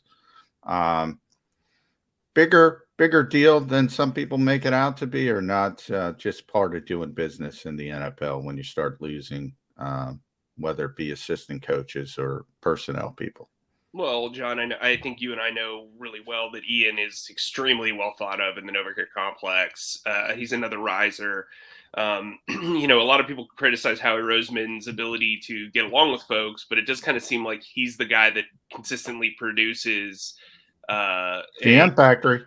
Yeah, front office tree. Look, Ian Cunningham's a guy, like I said, that's well thought of as both a scout and a player-to-player guy. I think he's a guy who is going to be groomed to be a GM. It's just a matter of when, not if. And I think potentially getting an assistant GM job in Chicago can help him because, frankly, the bar is set very low there from a personnel standpoint on offense. Yes, it is. If he and Ryan Poles can really build up that offense quickly, that's going to be a good look for him, and maybe he gets a GM job within the next couple of years. Now, Kevin Patullo is actually kind of a big deal for Nick Sirianni. He's kind of his sounding board. And I'll tell you this, I interviewed Zach Pascal, who's the wide receiver from the Colts last year when Sirianni and Patullo got hired. And Patullo is a guy who's got a quarterback background. He's got a wide receiver background. He's very good at understanding each level of the offense. Like, he can tell you, he's got all the answers to all the questions. So he's really a one-on-one player coach in a lot of ways. He can talk to anybody. He can explain why the quarterback's doing that, why the tight end's doing that, why the wide receiver's doing that. So he's a really sharp guy, and I think he's big during the week. And I think that's why you saw he was going to be the contingency plan to be the fill-in head coach against what was it, against Giants? Giants. Yeah. So yeah, I mean, I think, man, that feels like 2 years ago. I had to look it up. I was like, yeah. that was the Giants game. Yeah. But I think Patullo's a guy that makes a lot of sense. I mean, because if you're Eberflus, who else are you going to pitch? Press Taylor? Which seems to be the prevailing thought of why, other coaches are not getting looks when they're pitching Press Taylor as an offensive coordinator. Yes. Or Press. When did Press become I think it's radioactive? I don't think he's radioactive. I just think that the sediment of certain aspects, it's not like Carson Wentz got significantly better in Indianapolis. I think there's a lot of confusion about that relationship. And frankly, if I'm Press Taylor, I don't want to jump just to jump. It seems like he's in a safe space in Indianapolis. So it's an interesting situation. I'm sure at some point we'll talk about Doug Pederson not getting interest. I feel like there's a lot to that, right? Let's talk about Doug because I do. Before you go to Doug, hold on. Sure, Before you go to Doug, I want to ask Mike a question about Kevin Patullo. The way both of you guys would describe it, John did earlier, and you just did now, Mike.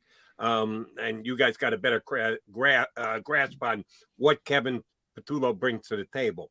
It sounds like, to use an NBA analogy, he's the kind of guy who you need for the 48 minutes to get you through the first half and the third quarter and those dog.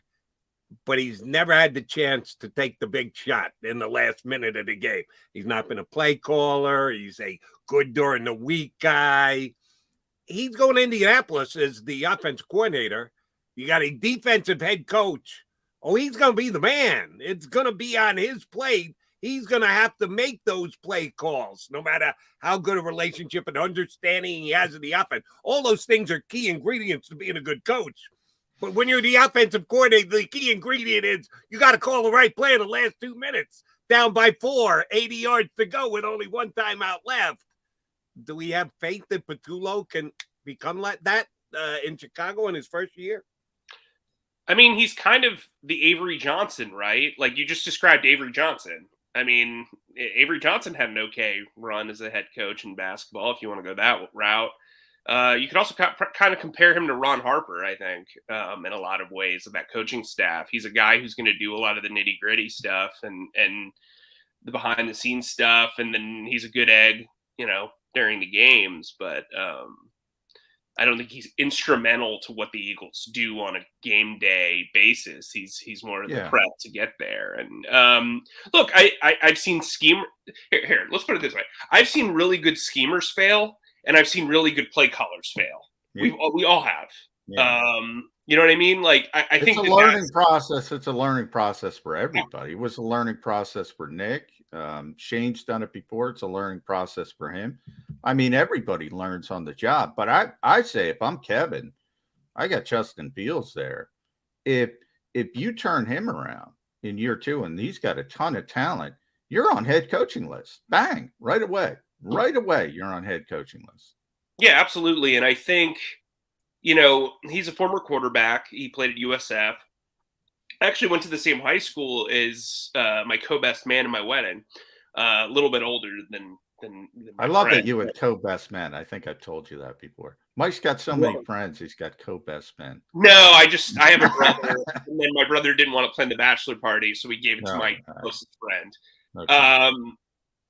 Anyway, so I mean, I think with Patullo, this is a matter of he understands every aspect of the offense. He's been around the league just as long as Nick Sirianni has. I think this isn't like something out of nowhere. I just think it's getting the right shot. You know, we've seen guys, you know, move up the coaching depth chart. We've got Josh McCown interviewing for a head coaching job. Hines Ward interviewing for a head coaching job. Kevin Patullo becoming an offensive coordinator seems way less far-fetched than that. Yeah, and it's a more traditional way to go, no doubt about it. And that's sort of what you do. I mean, they were all together in Indianapolis, and now you branch off, and he's got a better opportunity in Chicago. If he gets offered the job, he almost has to take it. But let's go back to Doug Pederson, because it is kind of amazing to me. We look at these, and you saw my coaching predictions, and I got the backhanded compliment from Joe Banner on Twitter. There is no talk about Doug Pederson anymore for these open jobs. Now, who knows what happens as, you know, New Orleans is now in the mix and all these things, but it is, and you mentioned Houston's kind of strange process and interviewing Josh McCown and Hines Ward and even Jonathan Gannon with his short history. Why the heck is nobody interested in Doug Pederson?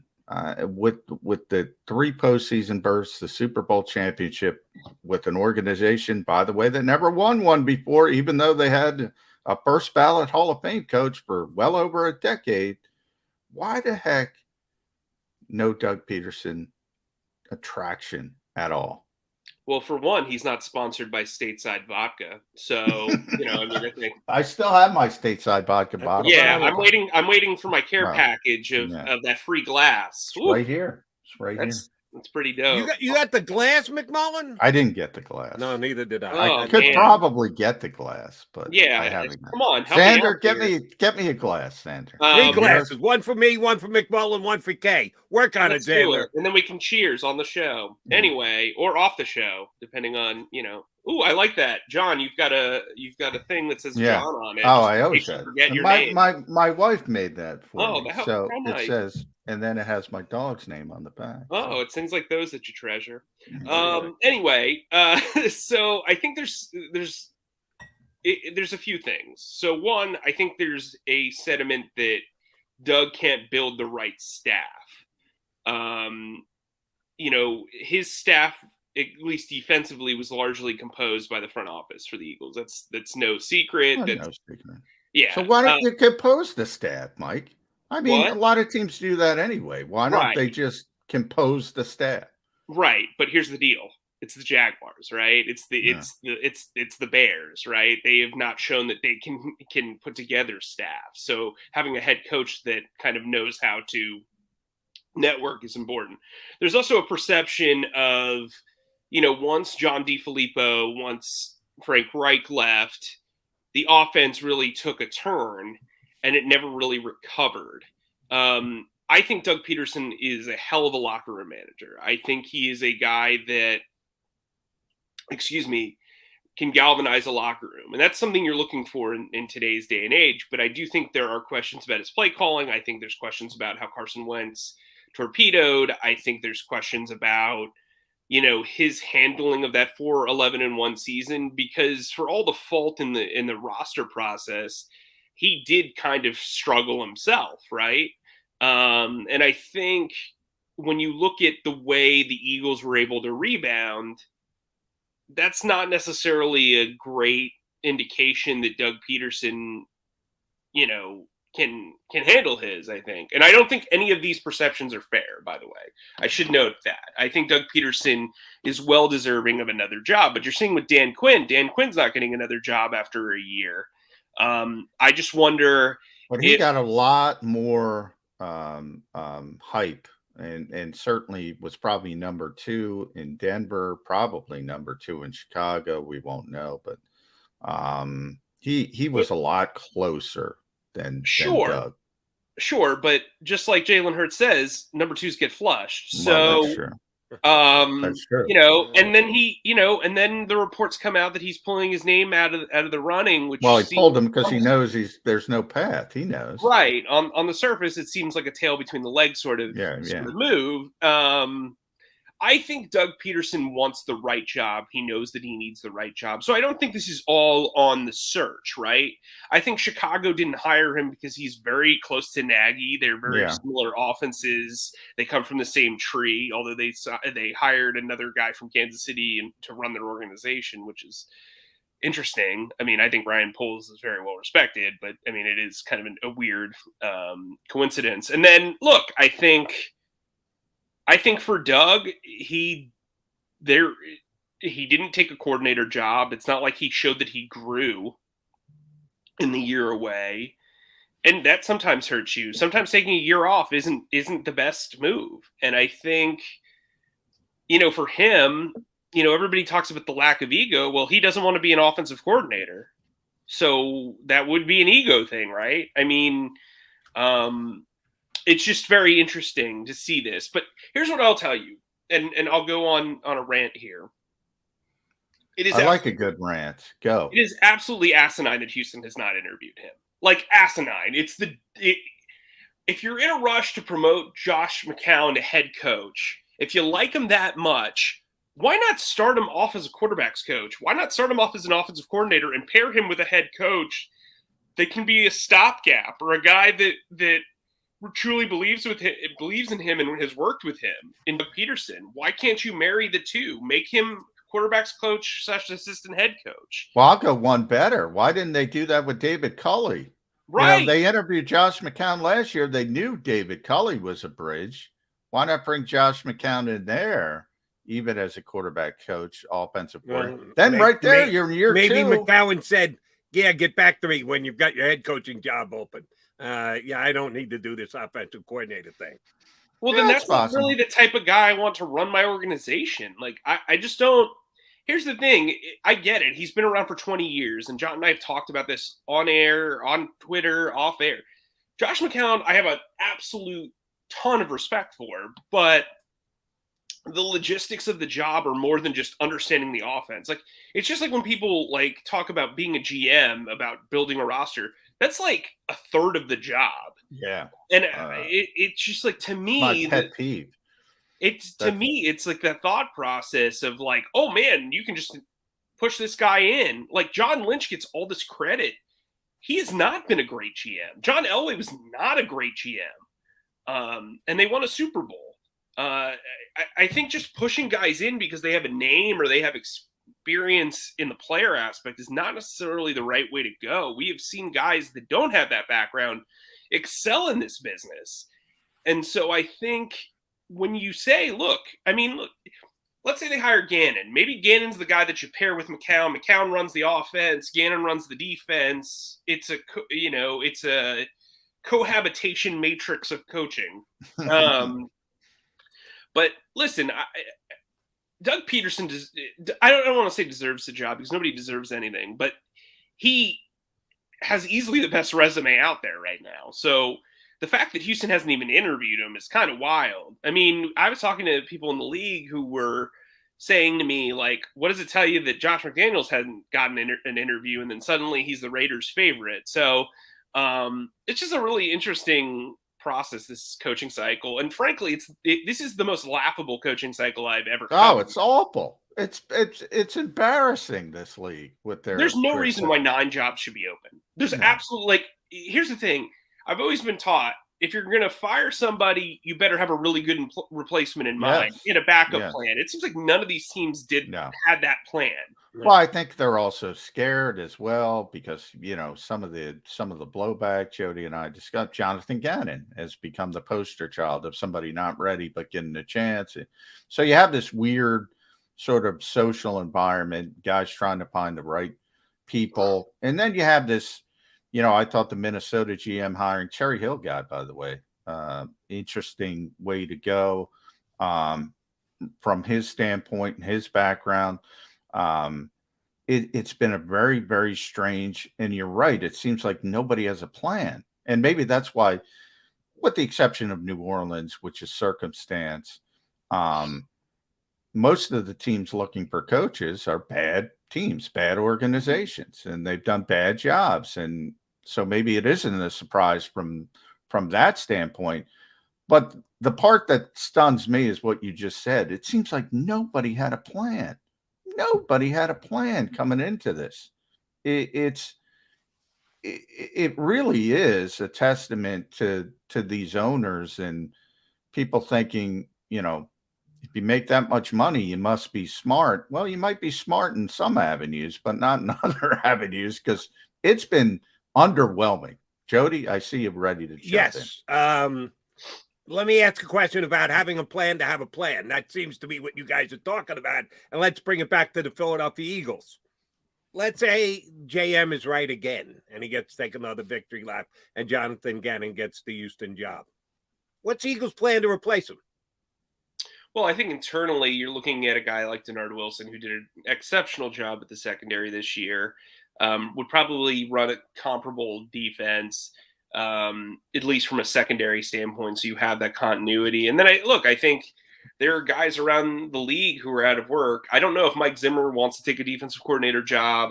I would be surprised if Vic Fangio rushed to take a defensive coordinator job. Wait, hold on. Didn't you just say sometimes taking a year off is not the right thing to do? Yeah. If you were these guys, if they called you, said, Mike Kaye, what do you think? I can jump back in and get another defensive coordinator position, but I could use the year. I'm still getting paid. What would Mike Kaye say? I would say that you should if you want to be a head coach again, you might want to rehab your image. Now, that said, maybe those guys don't want to be head coaches again. There's a lot of pressure that comes with those jobs. Both of those guys are plus 60 years old. So, I mean, you know, it's not like they're itching to, like, they're not up and comers. They're not, you know, climbers. I think, you know, a guy that would make a lot of sense is Jerry Gray, who's the DB coach and the passing game coordinator for the Packers. I think Al Holcomb, the run game coordinator for the Panthers, makes a lot of sense. I think the Eagles really need a guy who can come in and make a difference and galvanize that defense, because you need a guy that understands all facets of the defense. And I think Jonathan Gannon, for all the criticism that he got, understood what he was doing. I think it's a matter of, hey, can you best utilize these players in a scheme and not be coach scared? I don't think he coached scared, but I think there's some validity to that criticism. Let me ask you about a guy who I think has a pretty damn good resume. I'm actually quite surprised he's out there on the open market. Why'd Wink Martindale get booed out of Baltimore? They've had top defenses how many years in a row under his tutelage? He's also available. Don't know. He's not a climber either, and he hasn't been a head coach. But why is Wink Martindale even available to talk to teams right now? Well, I think sometimes coaches just realize you can only go so far with a guy, which seems ridiculous. But, you know, apparently he's a favorite to get hired by Josh McDaniels if he gets the Las Vegas job. I think he would come here and need a serious retooling of this defense from a personnel standpoint to run his defense. So that's kind of, I mean, I would put him on the list, but I don't know if it's realistic. I don't know how he No. wants to. But you know, Eagles fans, Mike, they want Big Fangio. They want Mike Zimmer. They want Wink Martindale. They want somebody they heard of. That's probably not the way this organization is going to go if they have to replace Jonathan Gannon. Nor do you. I would want Big Fangio teamed up with Nick Sirianni. I think there's a chance. Well, there is a generational difference. There is a guy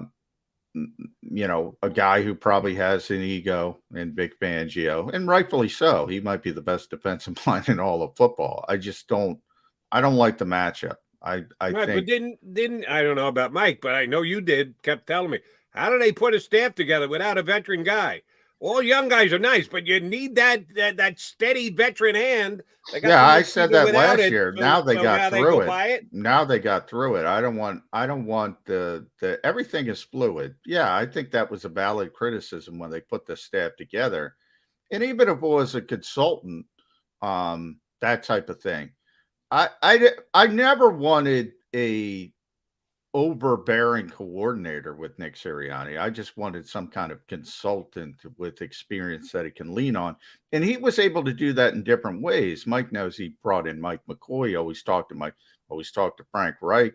He just brought in Jim Bob Cooter. He just went about it in different ways and talked to different people and did have sounding boards. They just weren't in the building for the most part. And you can do things in different ways. And I gave him credit for that because I thought that's another avenue. It's not something you typically think of. But I never wanted the guy with super experience as a head coach and the coordinator with Nick Sirianni. I think that would have been a bad soup, so to speak. Mike, your thoughts? Yeah, I mean, and I think, you bring up Jim Bob Cooter. He's probably the logical replacement for Kevin Patullo if he goes to Chicago. Look, I do think that there is some value in having experience. I do think, oddly enough, Mike Zimmer would make a lot of sense just because you know how much he loves to run a good running game. Yeah, he's going to get that on the other side of the ball. And also, I think Mike Zimmer can keep a lot of the same messaging. I also think he wouldn't be long for the team. I think Mike Zimmer is going to land another head coaching job within the next few years. And I think he would. I think he would benefit the Eagles in a lot of ways. I think Fletcher Cox would like to play for him. He'd put Josh Sweat in a really good position. I think T.J. Edwards would evolve. I think the secondary would dig him. But I don't know. I think all options are open. Again, I would keep an eye on Al Holcomb. All right, I'll take any of your money that Coach Zimmer never gets a head coaching job again. Okay. I think that ship has sailed. All right, need you to get on the record. If we're not betting on Mike Zimmer, might be betting on the championship games this week. Bengals, Chiefs, Rams, 49ers. How do you see them? Break them down for us, Kaye. Well, I don't know. There's this weird feeling that I get when I look at the 49ers. They have this Eagles Super Bowl 52 kind of vibe to them, where they're overachieving. They're not as good as their as what they're doing. And I just kind of think that defense is playing really well. I think Deebo Samuel is an absolute X factor. I love watching him play, by the way. I love watching Deebo Samuel. As probably well documented on the show and everywhere, I am not a fan of the way that Les Snead has built his team. I think when you try to build super teams, you're always going to fail in the biggest moments. And I think we've seen signs of the Rams being kind of, I also think San Francisco is coming in. Didn't they beat them twice already? Yeah, 6 times in a row overall. Yeah, so I think Kyle Shanahan's a significantly better coach than Sean McVay is. I think Kyle Shanahan is who people think Sean McVay is. And look, I think anybody can run behind that offensive line. I think Trent Williams is the best left tackle in football. If he's playing, you're going to have a really tough time getting any quarterback who's back there. Plus, I love the storyline of them trading up to draft Trey Lance. He's not going to touch the ball in the next 2 games, and the 49ers can win a Super Bowl with a guy that they seemingly were over. So I have the 49ers winning in a close game. On the opposite side, I really would like to see a Bengals Super Bowl. Yeah, so would I. I would think. love to see it.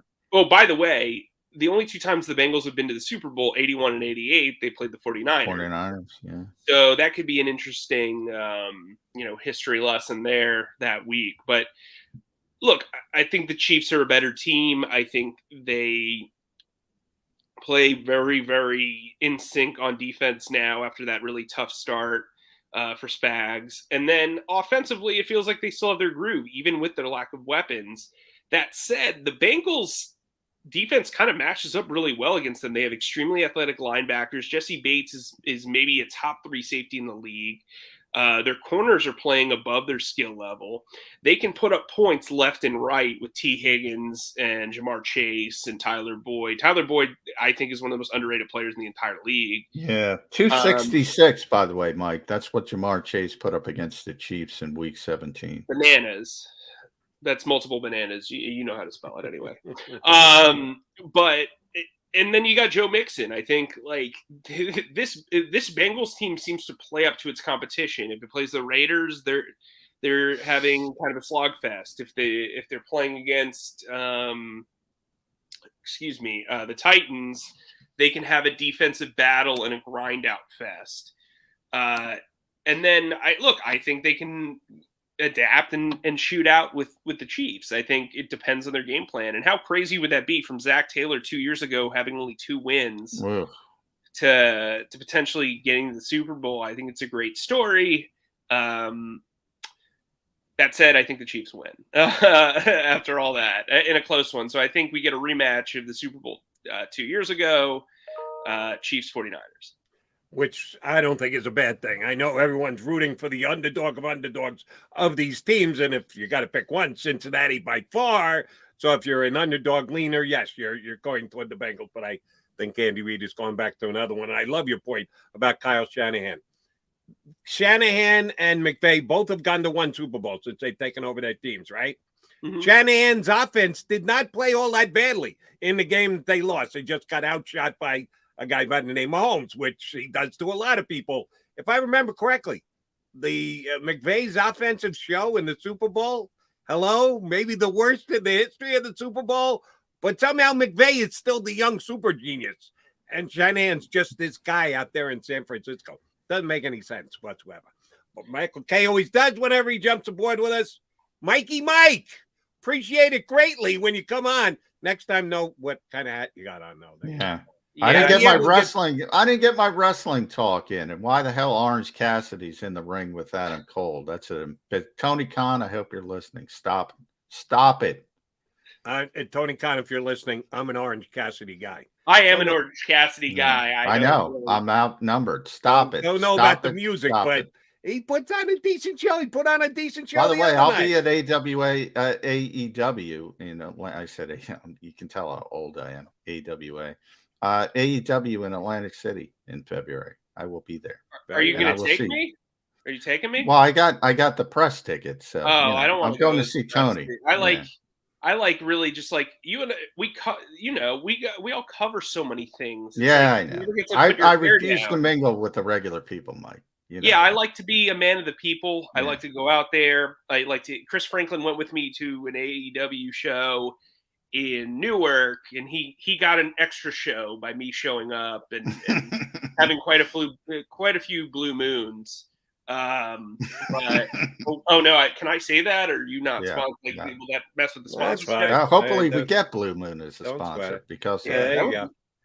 I'm still trying to check out the stateside vodka that John. You're gonna get it. I'll be there. Hey, Xander, without telling me so, it's guaranteeing you a glass. The actual vodka we don't know about, but you are going to get a glass. Yeah. Okay, that's a promise. This might be a build-up thing. So expect the glass before Thanksgiving. Yeah, it'll be. Okay. My favorite beer stein just broke, so I need new. Either that or John's wife will get you something to drink out of. But we're promising you something in the near future. Make sure it doesn't say Michael on it; that it says Mike. Michael it is. Michael it is. Mikey Mike.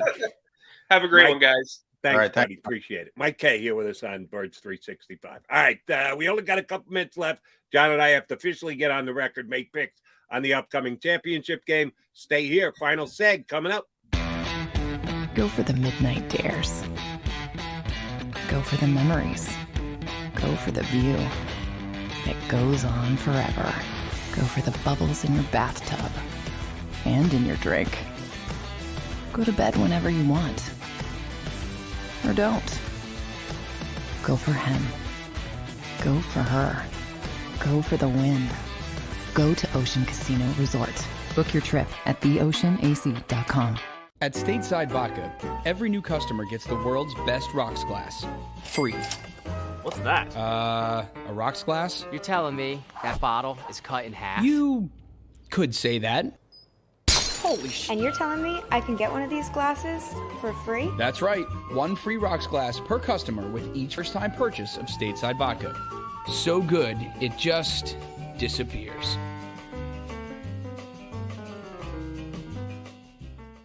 You know you like being right. That's why you should enroll in an Independence Blue Cross plan.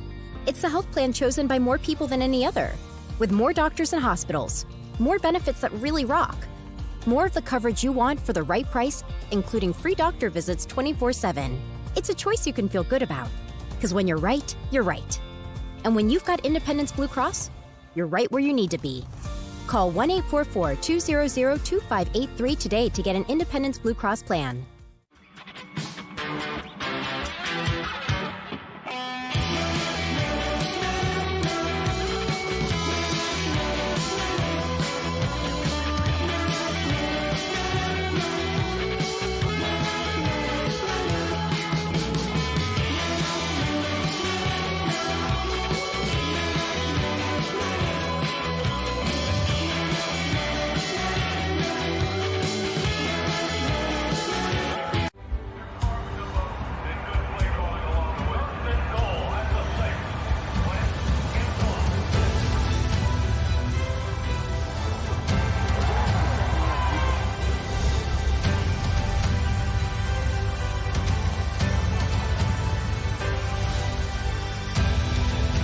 Field of life, First Trust Bank is there for you. Champions on three. 1, 2, 3. Because Philadelphia dreams deserve a Philadelphia bank.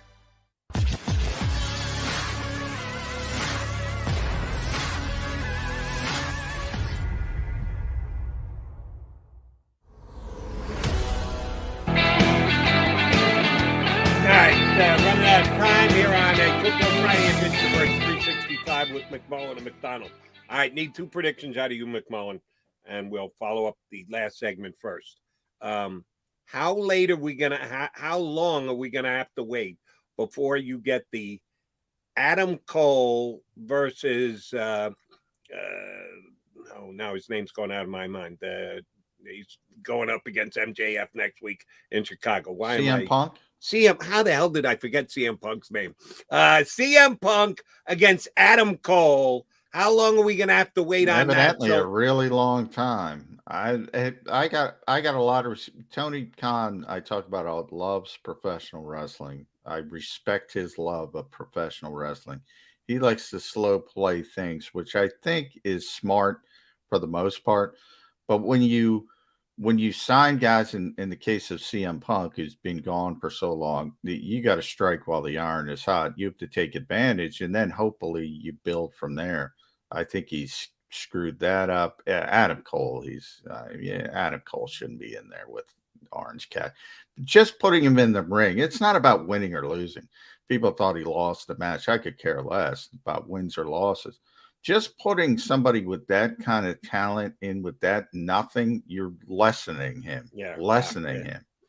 It's just Orange Cassidy carried Jericho for a couple of months. It's not about that. It's not about work rate. Yeah, Chris Jericho is a star. Chris Jericho is also 100 years old. No, that's what I mean. Yeah, but they're just skilled to being able to carry a guy who's 100 years old. And Orange Cassidy showed that. in 100 years, you could go on professional wrestling, and if we're in a stasis, Jody, Orange Cassidy will never be Chris Jericho at any point in his career. Will never even snip that stratosphere. Then He just doesn't. Who do you have Adam McColl going up against next? If it's not time for CM Punk, and you don't want to see him against Orange Cassidy, he's got to wrestle. Well, somebody. no, it should be time for CM Punk. And go Adam Cole Bebe by himself. He has to have an opponent, right? You know who the stars are. The stars are the stars. Here's the problem with Tony Khan. He got a lot of criticism for pushing guys who weren't ready for TV when he started the company.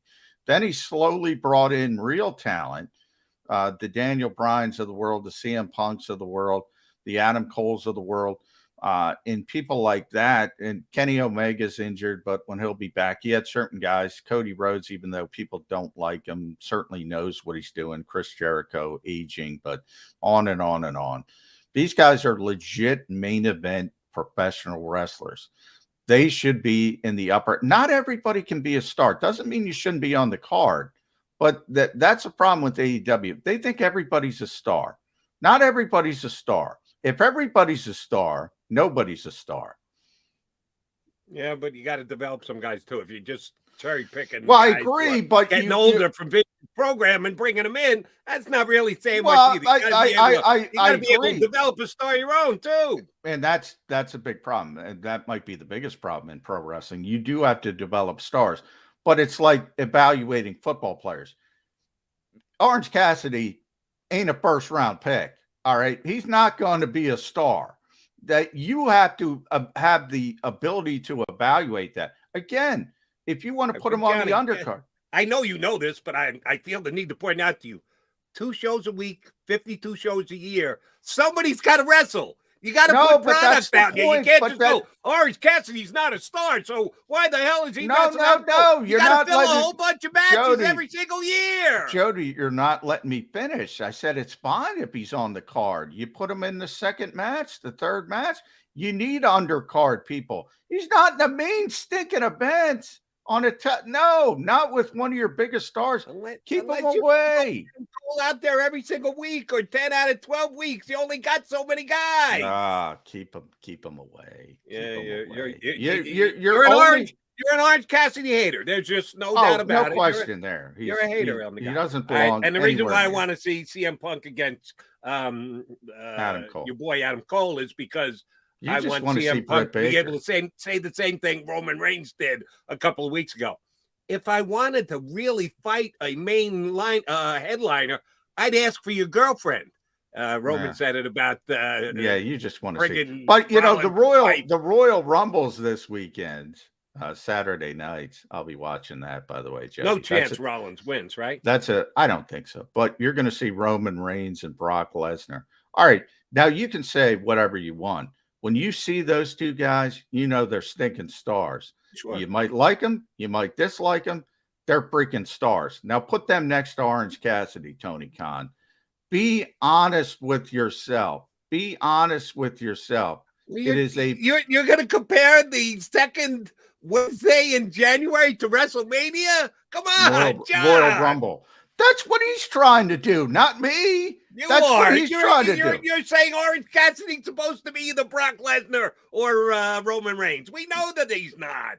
All right. Well, then if you know that he's not, which I know that he's not, don't put him in the stinking main events. It's the second Wednesday in January. It's not WrestleMania. Somebody's got to be there. They don't have a WrestleMania. That was what they coined Beach Brawl for some bizarre reason. It was in Cleveland, but whatever. Their whole thing is Wednesday nights. Those are big deals. Those are big things for them. They're trying to grow the company. They're trying to do that. They're trying to become an alternate. And we got to get our predictions. People are going too wrong. So here's my predictions. Kansas City, Cincinnati is a shootout. Chiefs win it, though, 34-30. Ira Kaufman turned me. I was going to pick the San Francisco 49ers. I'm picking the LA Rams because Ira pointed out that, and I knew it, but he just put it in the front of my head. Raheem Morris saw that the Tampa Bay Buccaneers were without Tristan Wirfs, and he put Aaron Donald outside at left end for a lot of the game and took advantage of it. He's going to do the same thing with Tom Compton.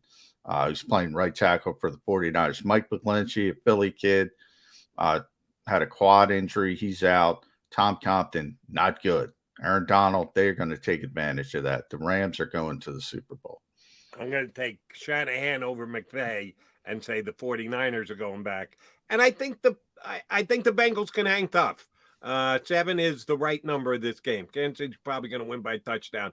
But if you said has to be less, has to be more, I would lean toward less, which means I'd probably take the Bengals plus the points. But I think the much maligned Jimmy G, the Orange Cassidy of NFL quarterbacks, Jimmy Garoppolo, plays well enough for the 49ers. By the way, Jody, I'm gonna give you this bold statement. Jimmy Garoppolo is better than Orange Cassidy. You are a hater. Oh, my God, you're an Orange Cassidy hater. All right, that'll do it for the Mac and Mac guys. Next week, another week of Birds 365 right here on the JAKIB Media YouTube channel. If you missed any of today's show on the JAKIB Media channel, listen to the podcast on your way home. Available on YouTube, Apple, and Spotify.